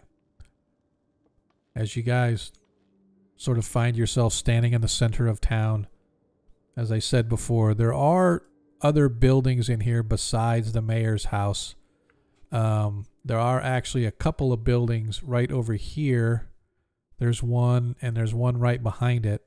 Like I said, there's a couple of buildings that still stand, but it is getting dark as the shadows begin to fall, as it is now probably getting closer to. Do we want to rest till 6:30. morning to start wiping these things out, or do we want to do it now? Can you repeat that? I would rather not give them the advantage of the complete town to teleport into. Alright, to sleep it is. Are you going to go into the mayor's house? Yeah, looks like it. Okay.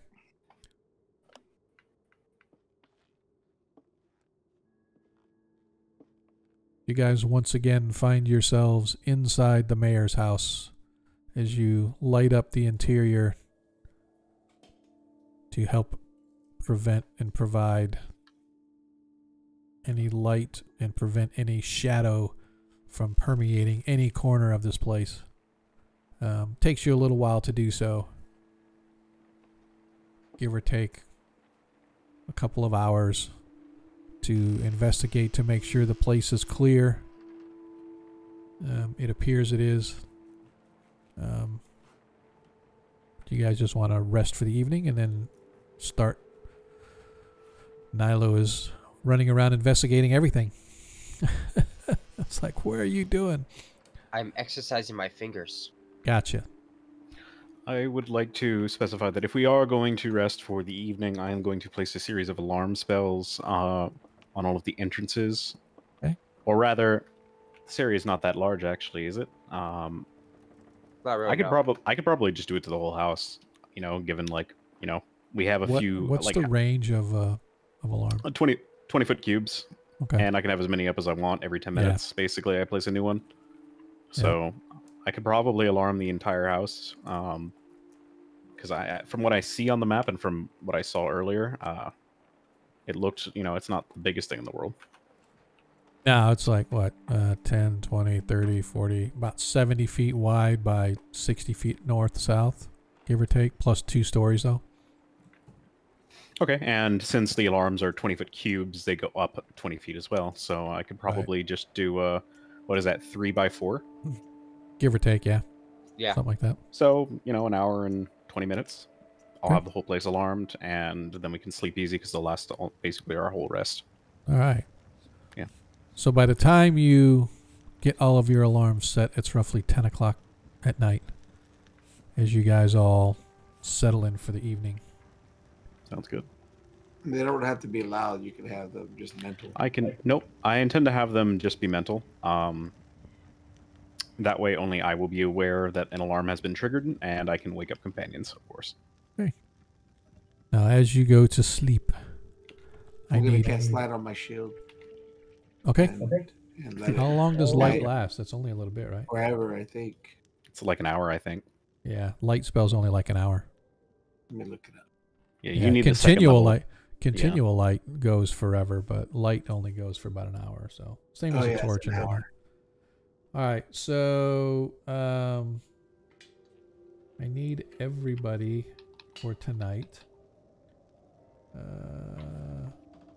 Need you to give me a DC 13 Wisdom saving throw, please. Sure.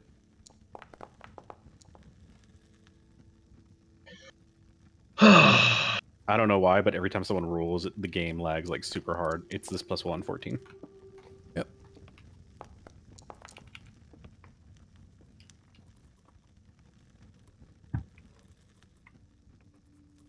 Ooh, look at Tarikas. Killing it. You guys all settle in for the evening. Once again, you're beset by strange and weird thoughts. Things that you haven't thought about in years. Things from your past. Things of people you dislike. The most aggravating, hurtful, evil things that you've ever had to deal with in your lives. You just, for some reason, you begin thinking about that, and as you think about it, you begin to dream about it, and you toss and turn every so often, perhaps waking up, crying out, falling and drifting back to sleep, only to repeat the process again. In the morning, when the sun finally does arise, you find yourselves fairly refreshed, but not completely refreshed. However, it was particularly hard on Desmond. Whatever it was that you were dreaming about, it dealt with the forest, it dealt with evil, it dealt with some malevolent creature wiping out anything good that may or have ever existed in this forest that you were supposed to protect, and you find yourselves battling against the darkness and against the evil, but it just swarms over you and you're unable to take it. And then at the last minute, as the mouth or whatever the thing was, as it swarmed over you, you wake up in a cold sweat, crying out. The sun is just now cracking its way through the light, filtering through the windows, as you feel haggard, as if you hadn't gotten any sleep whatsoever, and you are now suffering from one level of exhaustion.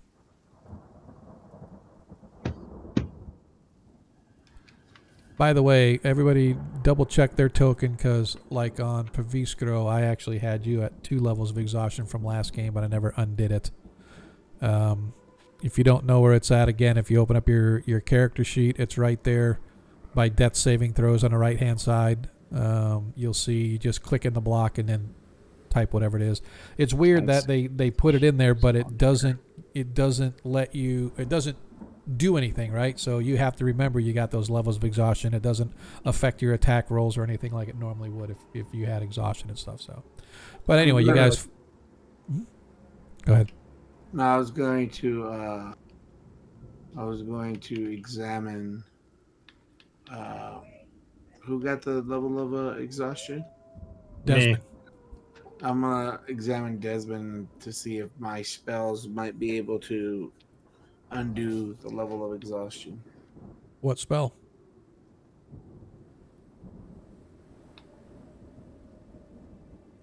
I believe Lesser Restoration does, but I don't know off the top. I think you need greater.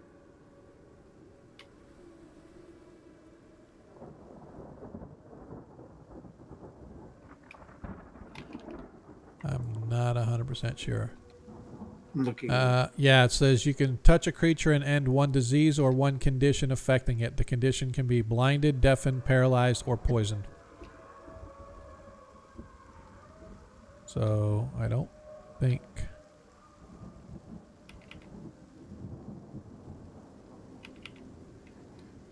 Oh yeah, I don't think you have anything. Is that it can be, but not limited to? No. Nice try.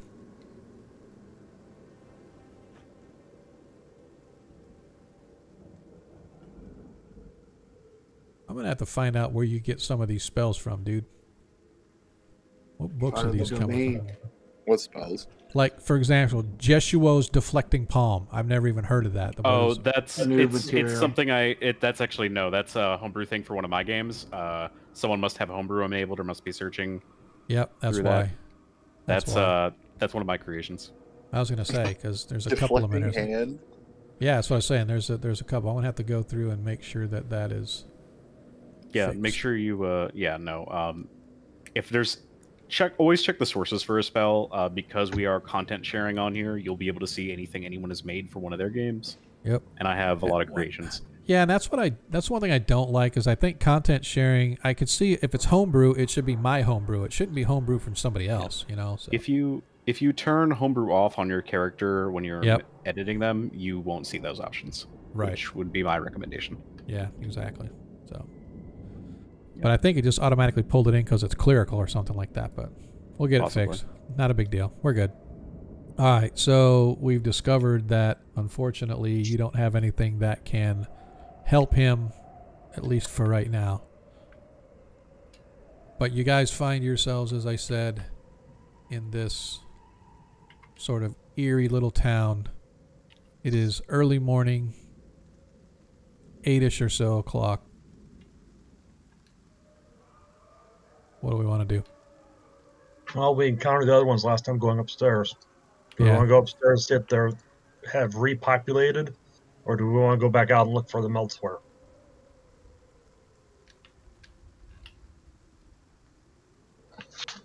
Remind me, what are we looking for again?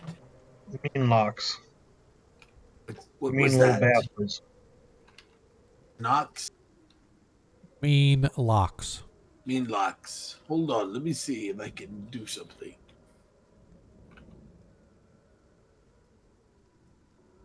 Mean locks are fey, so yes, your ability to sense them within 60 feet can be done. Oh, shoot. That makes me remember. I can do the primeval awareness because we're in the mountains. And I'm wondering if I can do locate object. So Desmond, if you want, it does cost a spell slot. Yep, you can. I will burn one of my first level spell slots. Okay. So you sort of sit there for a second and you begin to sense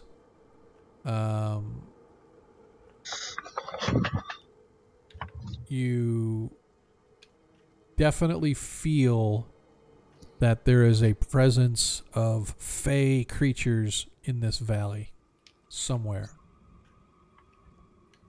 You definitely know they are fey. You know that they're within a mile of where you're at. Definitely not that much further. So your senses extend all the way out to like 6 miles or so. But you know that they're closer than that. But you just don't know the exact direction, nor their number.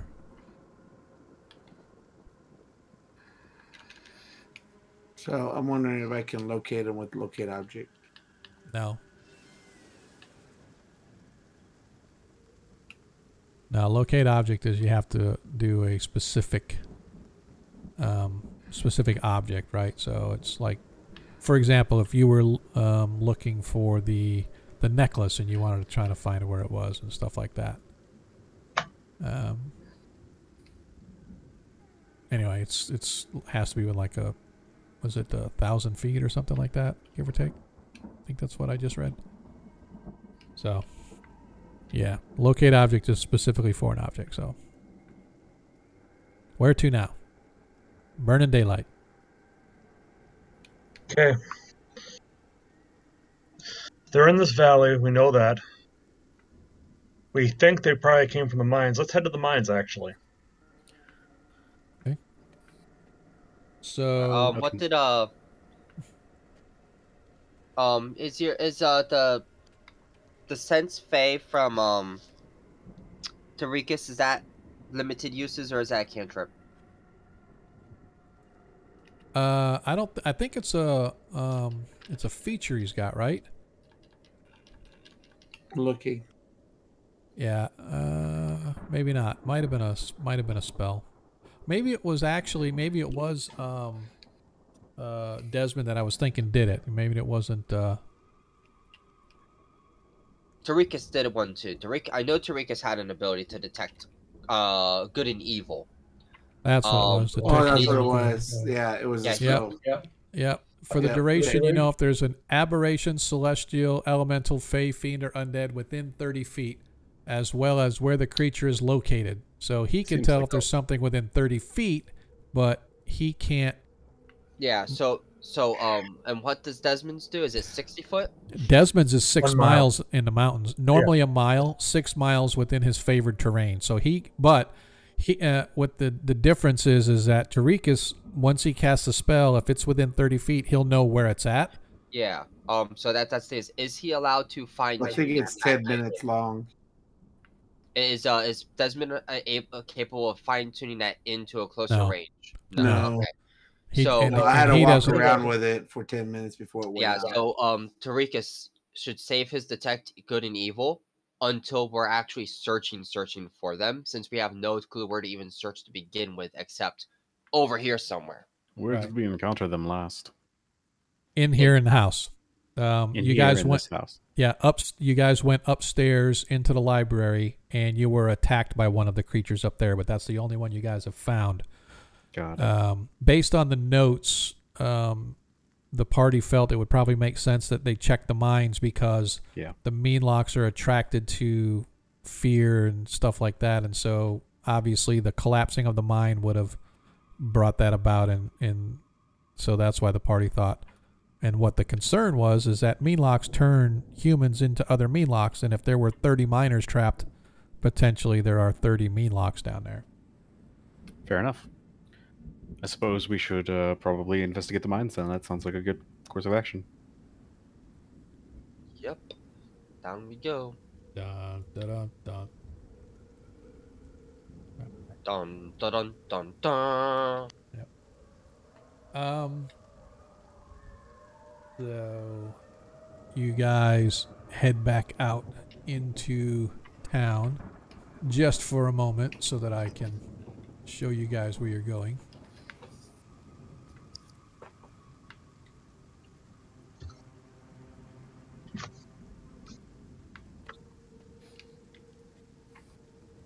Over there. Okay. As you guys exit the house, you see that the trail leading to the northeast winds toward the other end of the valley, and in that direction you can see what appears to be the outside of a mine of some kind. And so that is the direction that you wish to go. She's going to draw her sword and start headed that way, leading the party there. Okie dokie.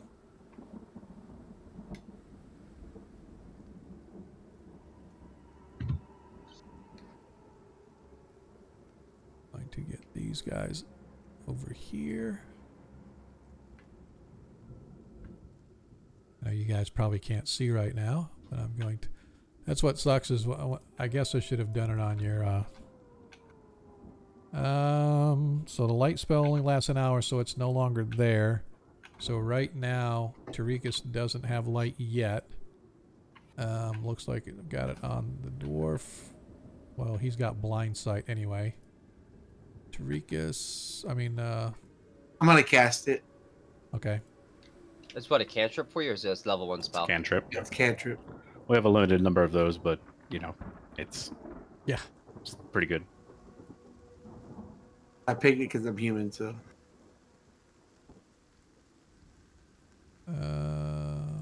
Let's see, I've done him. Nilo, you don't need it but unless you want the light, or do you want the light, Nilo, because of the Meanlocks? I got light on me already because of Puppy's Crow. Well, that's what I'm saying is it's not on this token, but I didn't know if you wanted me to add no, it. No, I got range. I can see. I got a little 10-foot cube around me. I can see where it's at. Yeah.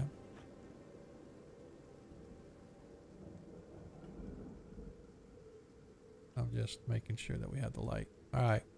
So you guys find yourselves at the entrance to the mine. You can see that it leads inward out of sight.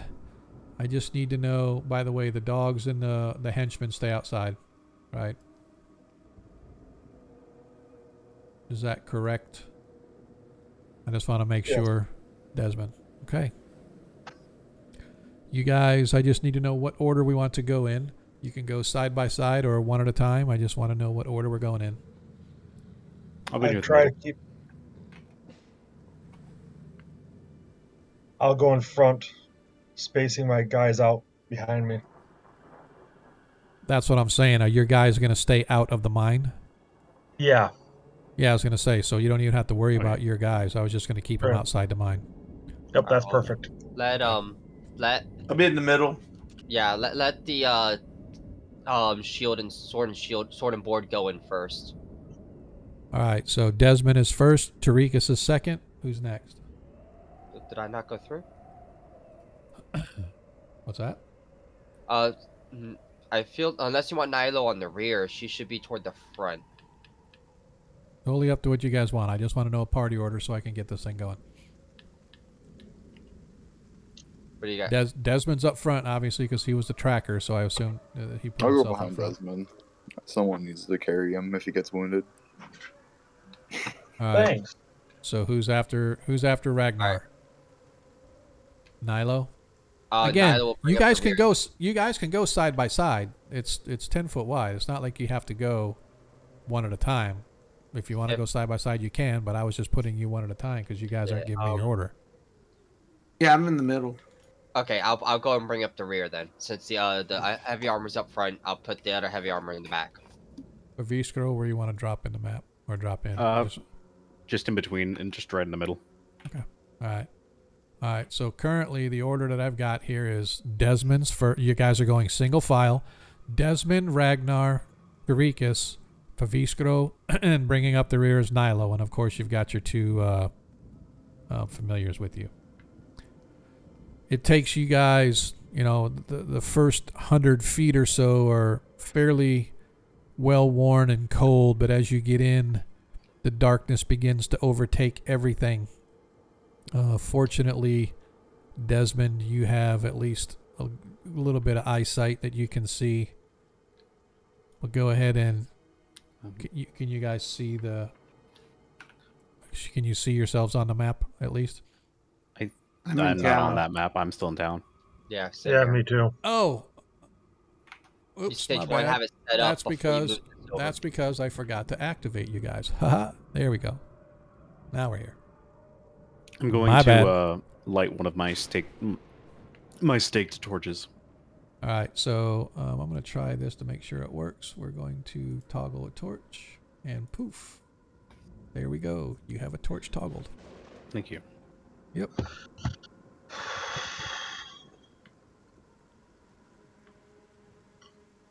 All right.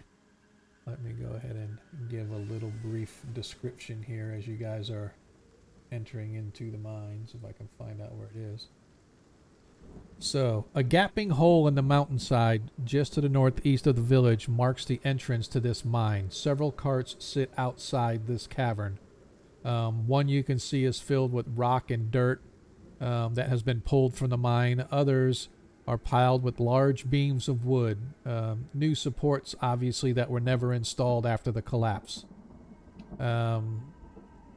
As I said, anything beyond 30 feet in is in darkness, and as you guys get in, the darkness only gets stronger, and eventually lighting your torches to lead your way. As you enter in, you go, as I said, perhaps 150 feet, and I'm going to move you, Desmond, just so you know. About 150 feet or so, when you guys get in, you come to your first branch.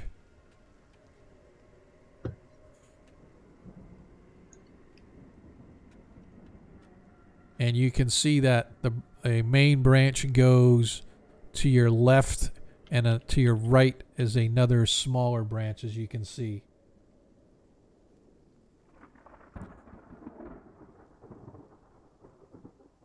You may want to cast that spell now or sometime in the near future, Tarikis. Which spell? Is The spell will be best cast if I'm leading. of course. I say we check out the right hand passage first. Okay. So I'm gonna head down. All right. So as you move down, Desmond, you can see that up ahead there is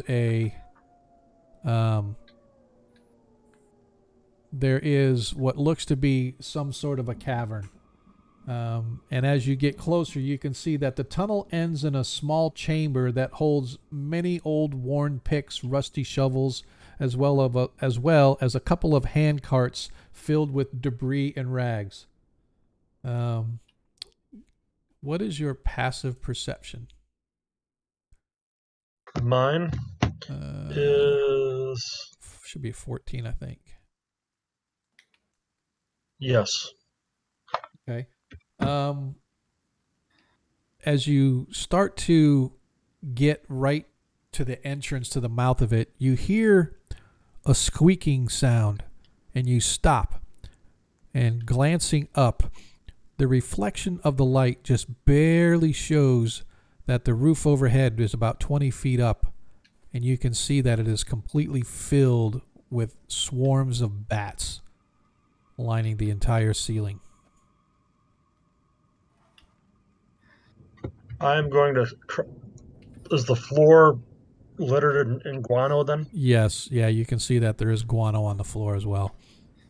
Are there any tracks in the guano? It does not appear to be any, no. Then I'd say we're good. I'm not going to disturb the bats. The bats don't want to bother me, and I don't want to walk through guano. That's a good way to get several different kinds of diseases. Exactly. Okay. So as we continue our way, moving your way back to the north. Any luck down there? Sorry, what? Did you find anything down there? Bat shit. Oh, hopefully we don't, without too long, we don't sound batshit crazy, yeah? Yep. All right. So I just want to ask, is Tarikis going to lead, or is... Okay, you're taking back over. Okay. Sean, just so you know, if we're watching the stream, we can see your entire map and any notes you're showing. Oh, that's fine. I'm not worried about it. Okay. I am not worried about it at all. Okay. Yep. So there's really no notes per se, right? So I'm not worried about it. And again, the one thing that I don't about the stream is that I want to make sure that that people see it. I know you guys are watching it, but I have full faith and confidence that you guys can separate your knowledge from whatever. So again, I'm not worried about it. All right, as Ragnar, excuse me. You guys continue to move to the north.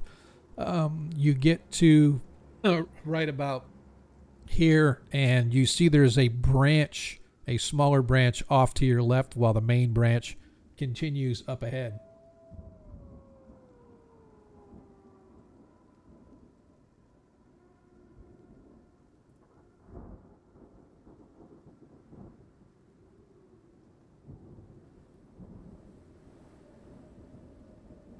All right. You wish I can send my equal to scout ahead. At this point, I need everybody to give me a DC 14 wisdom saving throw.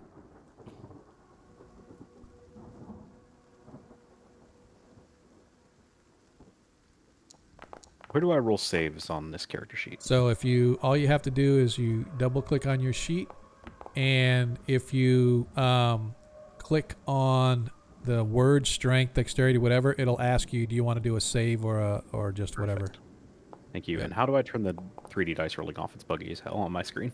Oh, I think there is. You have to go into your settings. Let me double check real quick. All right, I'll figure it out. Don't worry about it. Yep. Yeah. If you go onto the right hand, the game settings on the upper right hand side. If you expand the navigation menu on the right, in the upper right hand side is game settings. Okay. If you watch the stream, I can kind of walk through real quick, just because we're getting ready to close up shop anyway. So let me go through this real quick, just so you can kind of see. Sure. Oh, you can't see it on the stream, can you? Because I'm not showing it on the stream. Oops. Sorry. Don't worry about it. I'll figure it out. We can do it after the stream. Yeah. Okay. Cool. Yeah, I'll be able to kind of share. Anyway, what did everybody see? Nilo got a 3. Desmond got a 22. Tarika's 8. So everybody, well, Ragnar as well. So as of right now, and each character who enters a mine must succeed on a DC 14 wisdom saving throw or have disadvantage on intelligence and wisdom checks as you guys enter in. So Nilo and Ragnar, you and Pavisco's Eagle. That was an accident. Yeah, I know, I was playing. Nilo and Ragnar, you have disadvantage on any wisdom and intelligence checks. As you guys begin to move into the darkness, once again you feel the unease and the strangeness of it all as you begin to move yourselves deeper into the mines, the shifting shadows. Even though you have these lights to permeate around you and provide a brilliant light around you, at least within a few feet, the shadows on the outskirts of your vision begin to sort of play tricks with your mind as you look and you think you see something moving or crawling along the wall. You bring your torch or your light to bear and it's no longer there. You feel this sort of unease as if something is watching from behind you, and as you sort of quickly turn around, again, there is nothing there. You've felt these feelings before. You've felt them ever since you have come to this accursed town, and now it's almost as if the unease and the unsettling feelings are being channeled through these narrow, twisting passageways that once made up this mine those decades ago. And you guys get to this first branch. You can almost feel the oppressive weight of the darkness pressing in on the light that is being provided by the magic of and the arcane abilities of your wizards and your priests. Somewhere in here, you know there has to be these unholy fey creatures that caused all of this damage and all this heartache and misery to the town of Vermeilen. You know they're down here somewhere. But wherever they are, it's going to have to wait till next session, as this brings us to the conclusion of this week's episode of Agora Quest, the Heroes of Kreistrich. Thank you, everybody out there in the channel, for putting up with all the crap that happened with me tonight. I really, really do apologize for the issue. I have no idea what was going on with my interwebs, but all I did was I switched channels on my internet. So for some reason my 5G wasn't playing nice. 2G played better, which is weird because my 5G is blazing fast. But anyway, because we did not get to them, I am going to persist your nap 20s till next session because you guys never got a chance to use them tonight. So we're going to go ahead and roll those over to next session for you.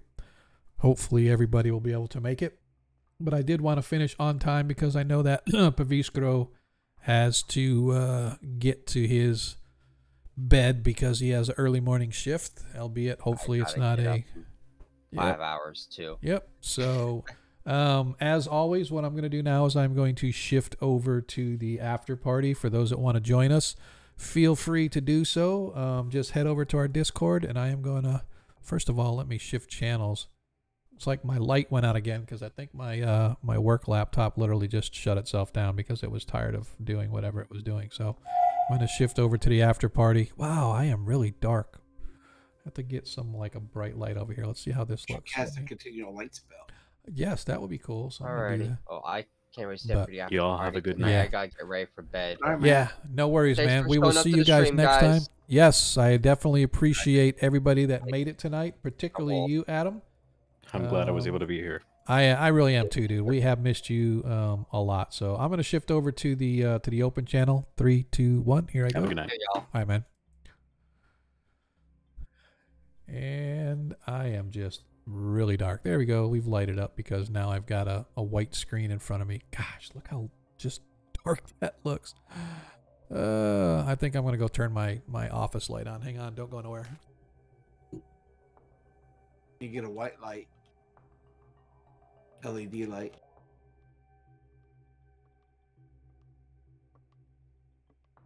LED light. Where am I? on Is it going you. to see me? Is it going to catch me? Are we going to get there? All right, all right, all right. All right. Well, like I said, I appreciate everybody that's hung out with us tonight. That was interesting to say the least. Not sure how you guys felt about the game. I appreciated it, Gomerin. I know it was I don't know about a good session. It wasn't our best session. It was a cluster to say the least at points in time, but I appreciate everybody that hung out with us just because of the fact that it was a pain in the ass. So but anyway, who's hanging with us? Let's see who's gonna hang with us. Sounds like Jacob. Is that Jacob? No. Somebody's over banging on their keys. It's not That's me, man. me. No, we're good. It's like this lighting just really sucks, man. Just because I don't know why my work laptop just died. I was telling them earlier I learned to type on a Selectric typewriter, so I just cannot type quietly. Oh yeah, no, you're fine, dude. I just like messing with people when I hear the keys banging in the background. I Okay. really wish I knew what happened to my work laptop. That's kind of scary to me. My wife is signaling to me that we have to get up tomorrow morning. Okay. She's working 7 days a week. I wanted Oh, to. I don't yeah. normally stop into the after party, but I wanted to stop in to say hi. I appreciate it, man. We can talk by text sometime this week about the dogs and the. Yeah. stuff. I'll be on Discord and stuff like that. So you just ping me and stuff because I like where you're going with the features and stuff that you guys are able to use and stuff. So I think we can definitely work with that. Okay, thank you. All right, Talk brother. to y'all later on. All right, man. See you later. Yep. See you later. All right. By the way, for those that may not or may have noticed, if you look out in our Twitchville, closing down my stuff here. Give me a second. I turned my light back on because I'm like, what the hell is going on, man? It's like my work laptop had a serious crash issue, which I'm kind of liking because it's a Mac, and I don't like the Mac. And some of the other developers got this really badass Lenovo machine to work on. I mean, we're talking like, I don't know, 32 gig, 2 terabyte SSD, like all the bells and whistles. It's like, I'm told that it's not really a laptop because it's so freaking heavy. It might as well be a desktop, but well, I'm going to check it out. So if my laptop craps out, maybe I'll get one of those cool new ones. So I'm just kind of closing things down. I'm going to leave this open because I see it's kind of giving me the light is a little better. So let's open this up. So, but man, I really appreciate you guys hanging out with us tonight for all of the stuff that crashed on us.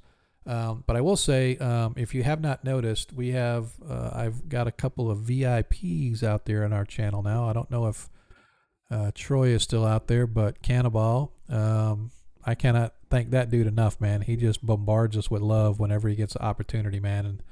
And that was incredible tonight. What he did as far as spreading out some of the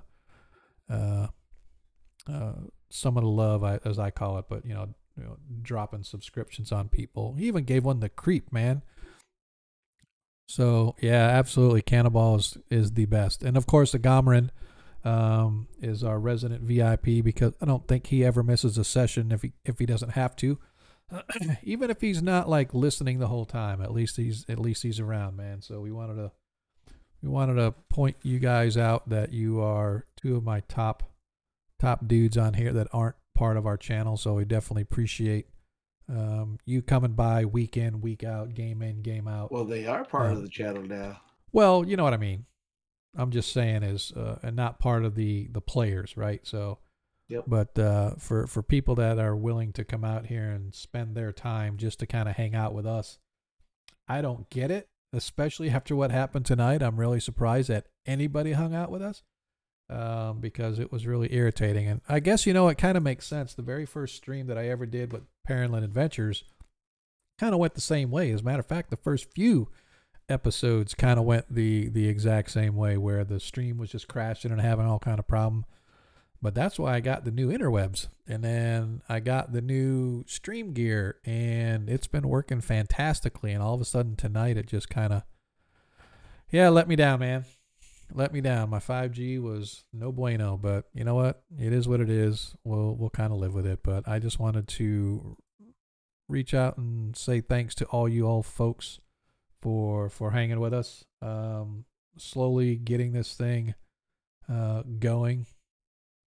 I don't know how many we had to date, but I think we peaked pretty decently, but there was a lot of people in and out, so that's what I thought was pretty cool. But again, I'm gonna keep tweaking y'all, man. Please reach out to your friends and family and coworkers and other folks that may want to swing by and check us out. Even if just for a little while, viewership is everything, so the more viewers we get, the more good things can happen for us. So there went my light again. Why is my laptop just shutting down? That is just not a good sign. So I guess I'm just going to have to not work next week because I'm not going to have a laptop. But I can work from my home computer. I just can't do certain things off my home computer. But anyway, what you got going on this week, dude? Is anybody still out there with me? Let me double check. Yeah, Monkey's still there. Spartan, you're still there. What you got? What you got going on this week, man? I got to. Oops, Spark left. Yep, I just saw that. I just got schoolwork to do all weekend, doing videos for school announcements. But yeah, I play a game on Saturday, and then get a new game started on Sunday with another group that I'm with. We're gonna try it with 7 people. That's gonna be interesting. Dude, how many games do you get in, man? It's like I don't get.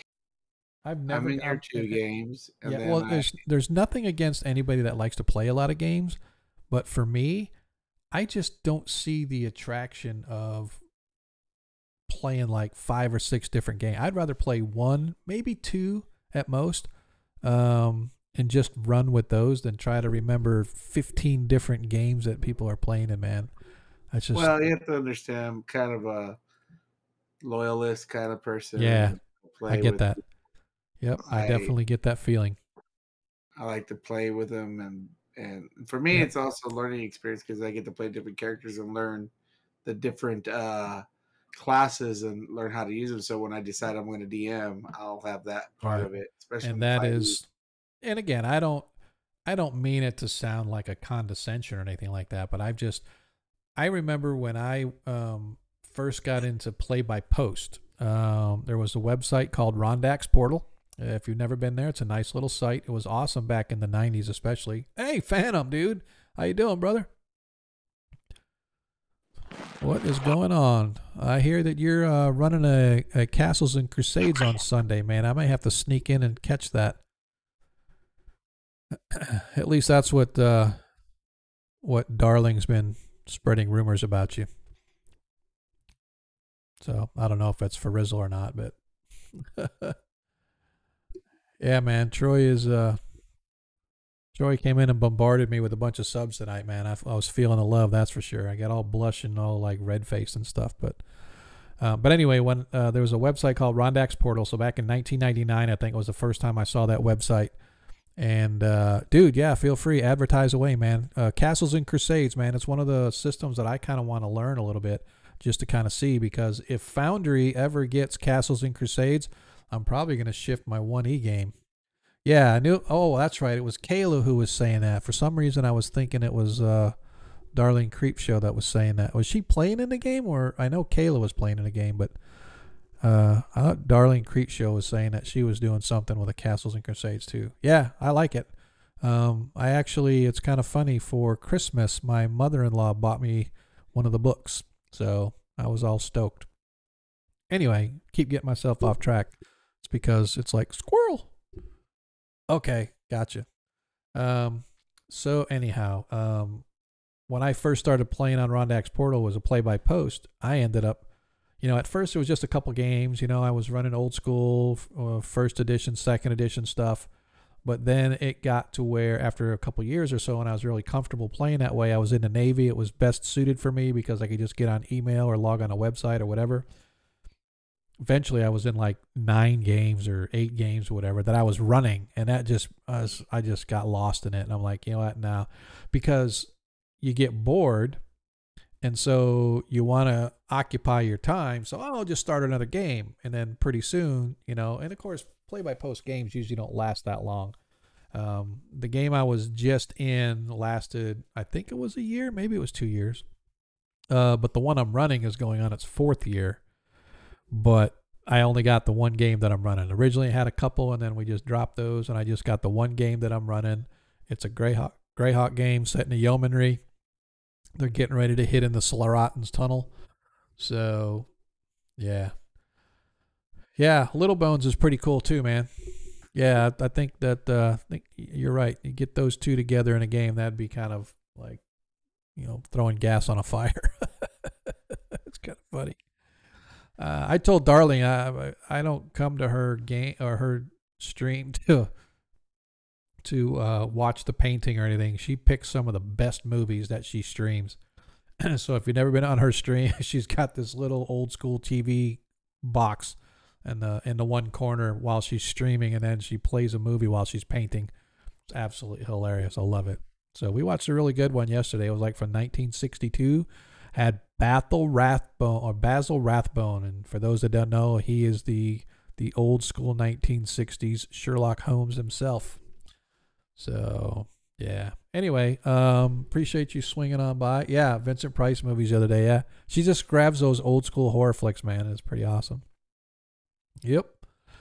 So, anywho, for those that know, as a reminder, we're here every Monday, our first edition game. This particular stream on every other Friday is our 5th edition game.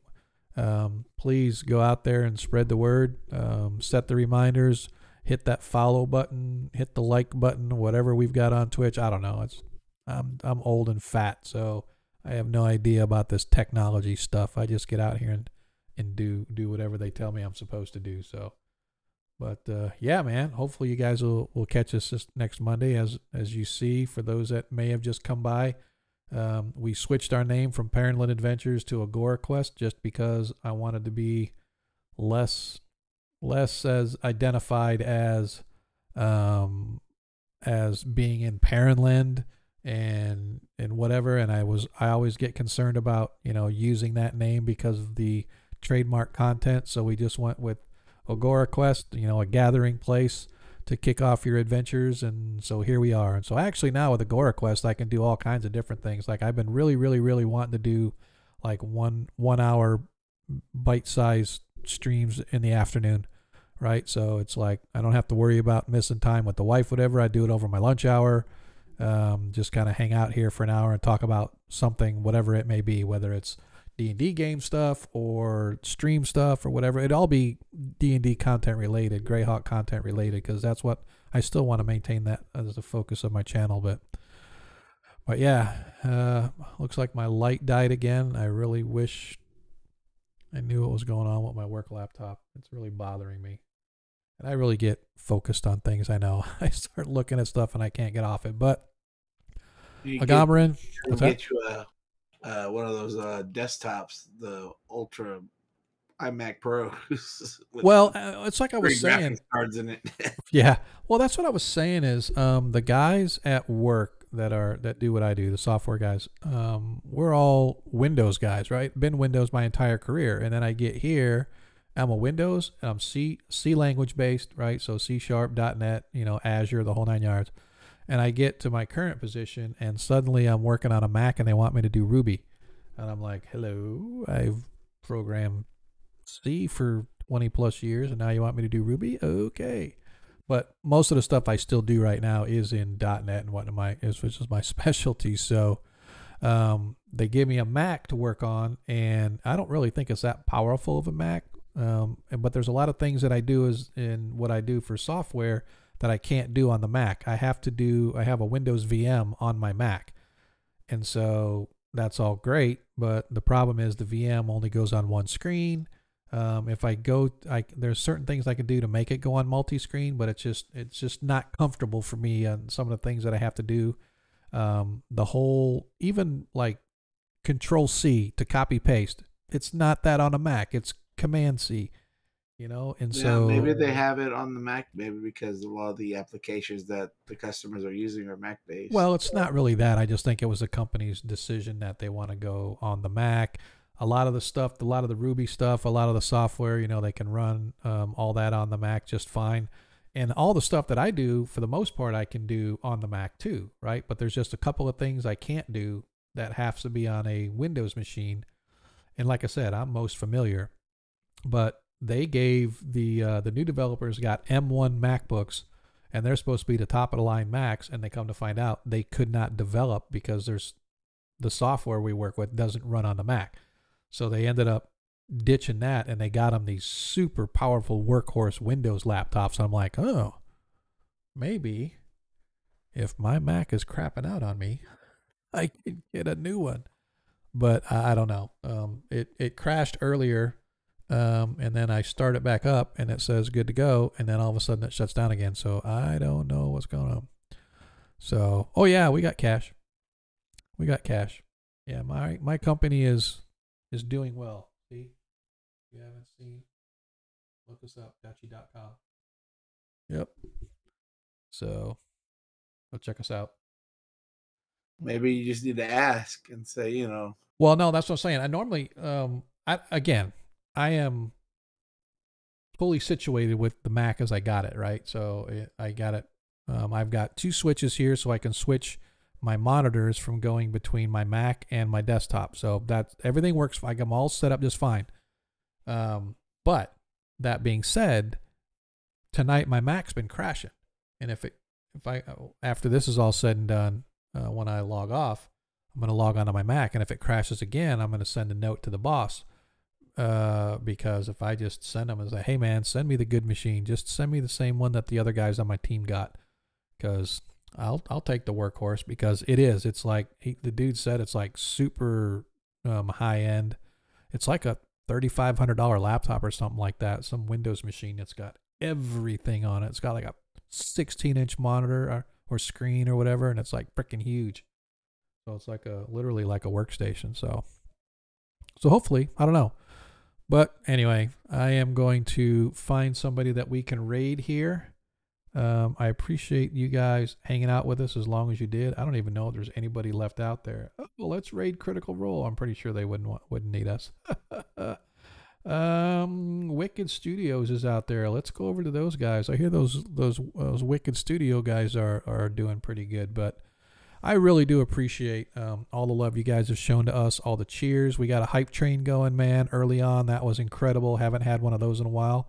I really am trying to beef up more followers. So hopefully I'm doing a little bit more on Twitter to kind of promote. So hopefully we'll start getting a few more followers there. A couple of the hashtags that I've been doing for small streamers and stuff. Hopefully that'll start driving maybe a few folks to us or whatnot, but I'm just trying to build us up slowly, try to get our content going, and then maybe if I can start getting a couple little extra side hustle streams here during the week, the non-game stuff, but gaming related. Like for example, there's some of the VTT modules that I use for Foundry that I really like. Maybe kind of going through that and just kind of just showing folks how that works and how that gets, little things like that, right? So yeah, exactly. The algorithm is finicky. So, and I really appreciate it though, Phantom. I've seen that with you guys. Our Johnny is on the spot, man. I really do appreciate that you guys spreading the word. So we'll get there someday. We'll get there. Like I said, I've been doing this a year. I wasn't expecting even to make like affiliate. I couldn't believe it when I made affiliate, and now I'm actually, I get just enough on this stream to cover the costs of what it takes for me to run my game, right? So I get enough to pay for the VTT hosting. I got enough to if you notice, there's some new emotes that I dropped in that I went and bought. Right, so I know Darling Creepshow was over the moon about the little cheer icon, the bit icon that she got for cheering bits. She was all happy that she got that one. So, yeah, man. I mean, just little things like that.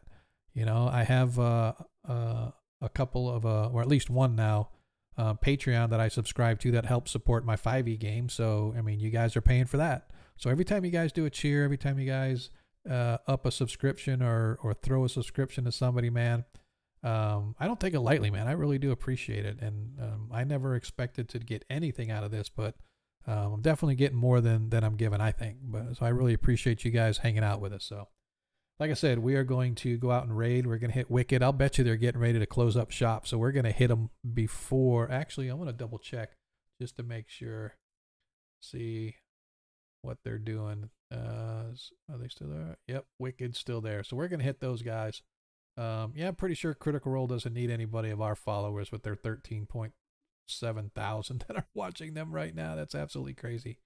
But if you guys want to join us, don't forget, like I said, we'll be here Monday night. Until then, as a reminder, if is it not switching? Okay, there it goes. As a reminder, in a world that you can be anything that you want, all that we ask is that you be kind. We will see you next time, my friends. And we're getting ready to go. It's going. How many can we get? Can we get everybody? We've only got like we got all 7 of you guys. Awesome. Appreciate for you 7 that are hanging out with us. We will see you guys next time. Take roadshow for you, motherfucker. We're back around to Dominic, who is back up. All right, shake it up. Thank you. Oh man, I cannot. My vision is so bad. Thank you. I'm gonna say Agora Quest, but I don't know if that's it. But thank you for following. Huzzah! Huzzah! Oh, Agora Quest. I think I got it right. And you got a whole bunch of ships there. Whatever that means. Ships. Ship. Agora Quest says. Oh, Phantom NJ. Oh, we're at a hype? Are we hype training this? No, I don't even know what that means. Anyway. All right, maybe you don't have any shields anymore. Focus. No. I stand up. No. And pick up. I turn around. I look at the scimitars that I inevitably dropped after falling down, and fair enough. And say, I look at you and I go, "Oh, look who's awake!" Yeah, I'm back, baby. First attack, 7, miss. Still trying to shake this off. These guys are playing Eberron. Sweet. Inspiration point. There you go. I haven't actually really. That's probably one of the biggest things about D&D I've probably never really experienced. I've never actually read or been experienced a majority of the established or like the predefined stuff. Is that right? The only reason I know about Eberron is because I actually started running an Eberron campaign here at the house. So we were trying to get that going and stuff. It was pretty cool. I don't know about it because I bought the book and then I bought the book on Roll20 also to make characters with extra races. I know that a lot of stuff from Eberron was like really fun, like the changelings and I think the Kalishtar were initially introduced in Eberron, correct? With the what? The Kalishtar. It's the human variant. Well, it's not a variant human, but it's its own race. But it's the humans that had a dream spirit basically embedded in their bloodlines. Yes, I remember that. Like that's not. It was a really cool concept that I read about in it, and it's so hard to actually do because you rarely get GMs that are that like invested in that kind of thing. But it's that's why I like the race so much. It's just sad I never get to like really use it to its full its bio like storytelling potential. Right. I couldn't wear the. I like the chainmail Foundry dude a little bit better so now. I had to go with the leather. Yeah. Only because I'm seeing some things. It's obviously you got to play around with it, but just the light issue and yeah. Dex fighter. Yeah, there's a lot of things that I really do like. It's just you're right. Some of the things I'm like, dang it, Like for example, the light is better when you're able to draw the walls and stuff like that, because then the light doesn't bleed over and the characters can only see what's in the middle of the walls, right? Yeah. So that's kind of cool, but at the same time, it can make a lot of prep time really a pain in the ass. Yeah, the Roll20 stuff, they got the animated stuff too as well, and standstill animation stuff. Yeah. But of course, it's not perfect just yet. But yeah, I like that because I have the books with it, and so I'm able to use the books that I have with it. Yeah.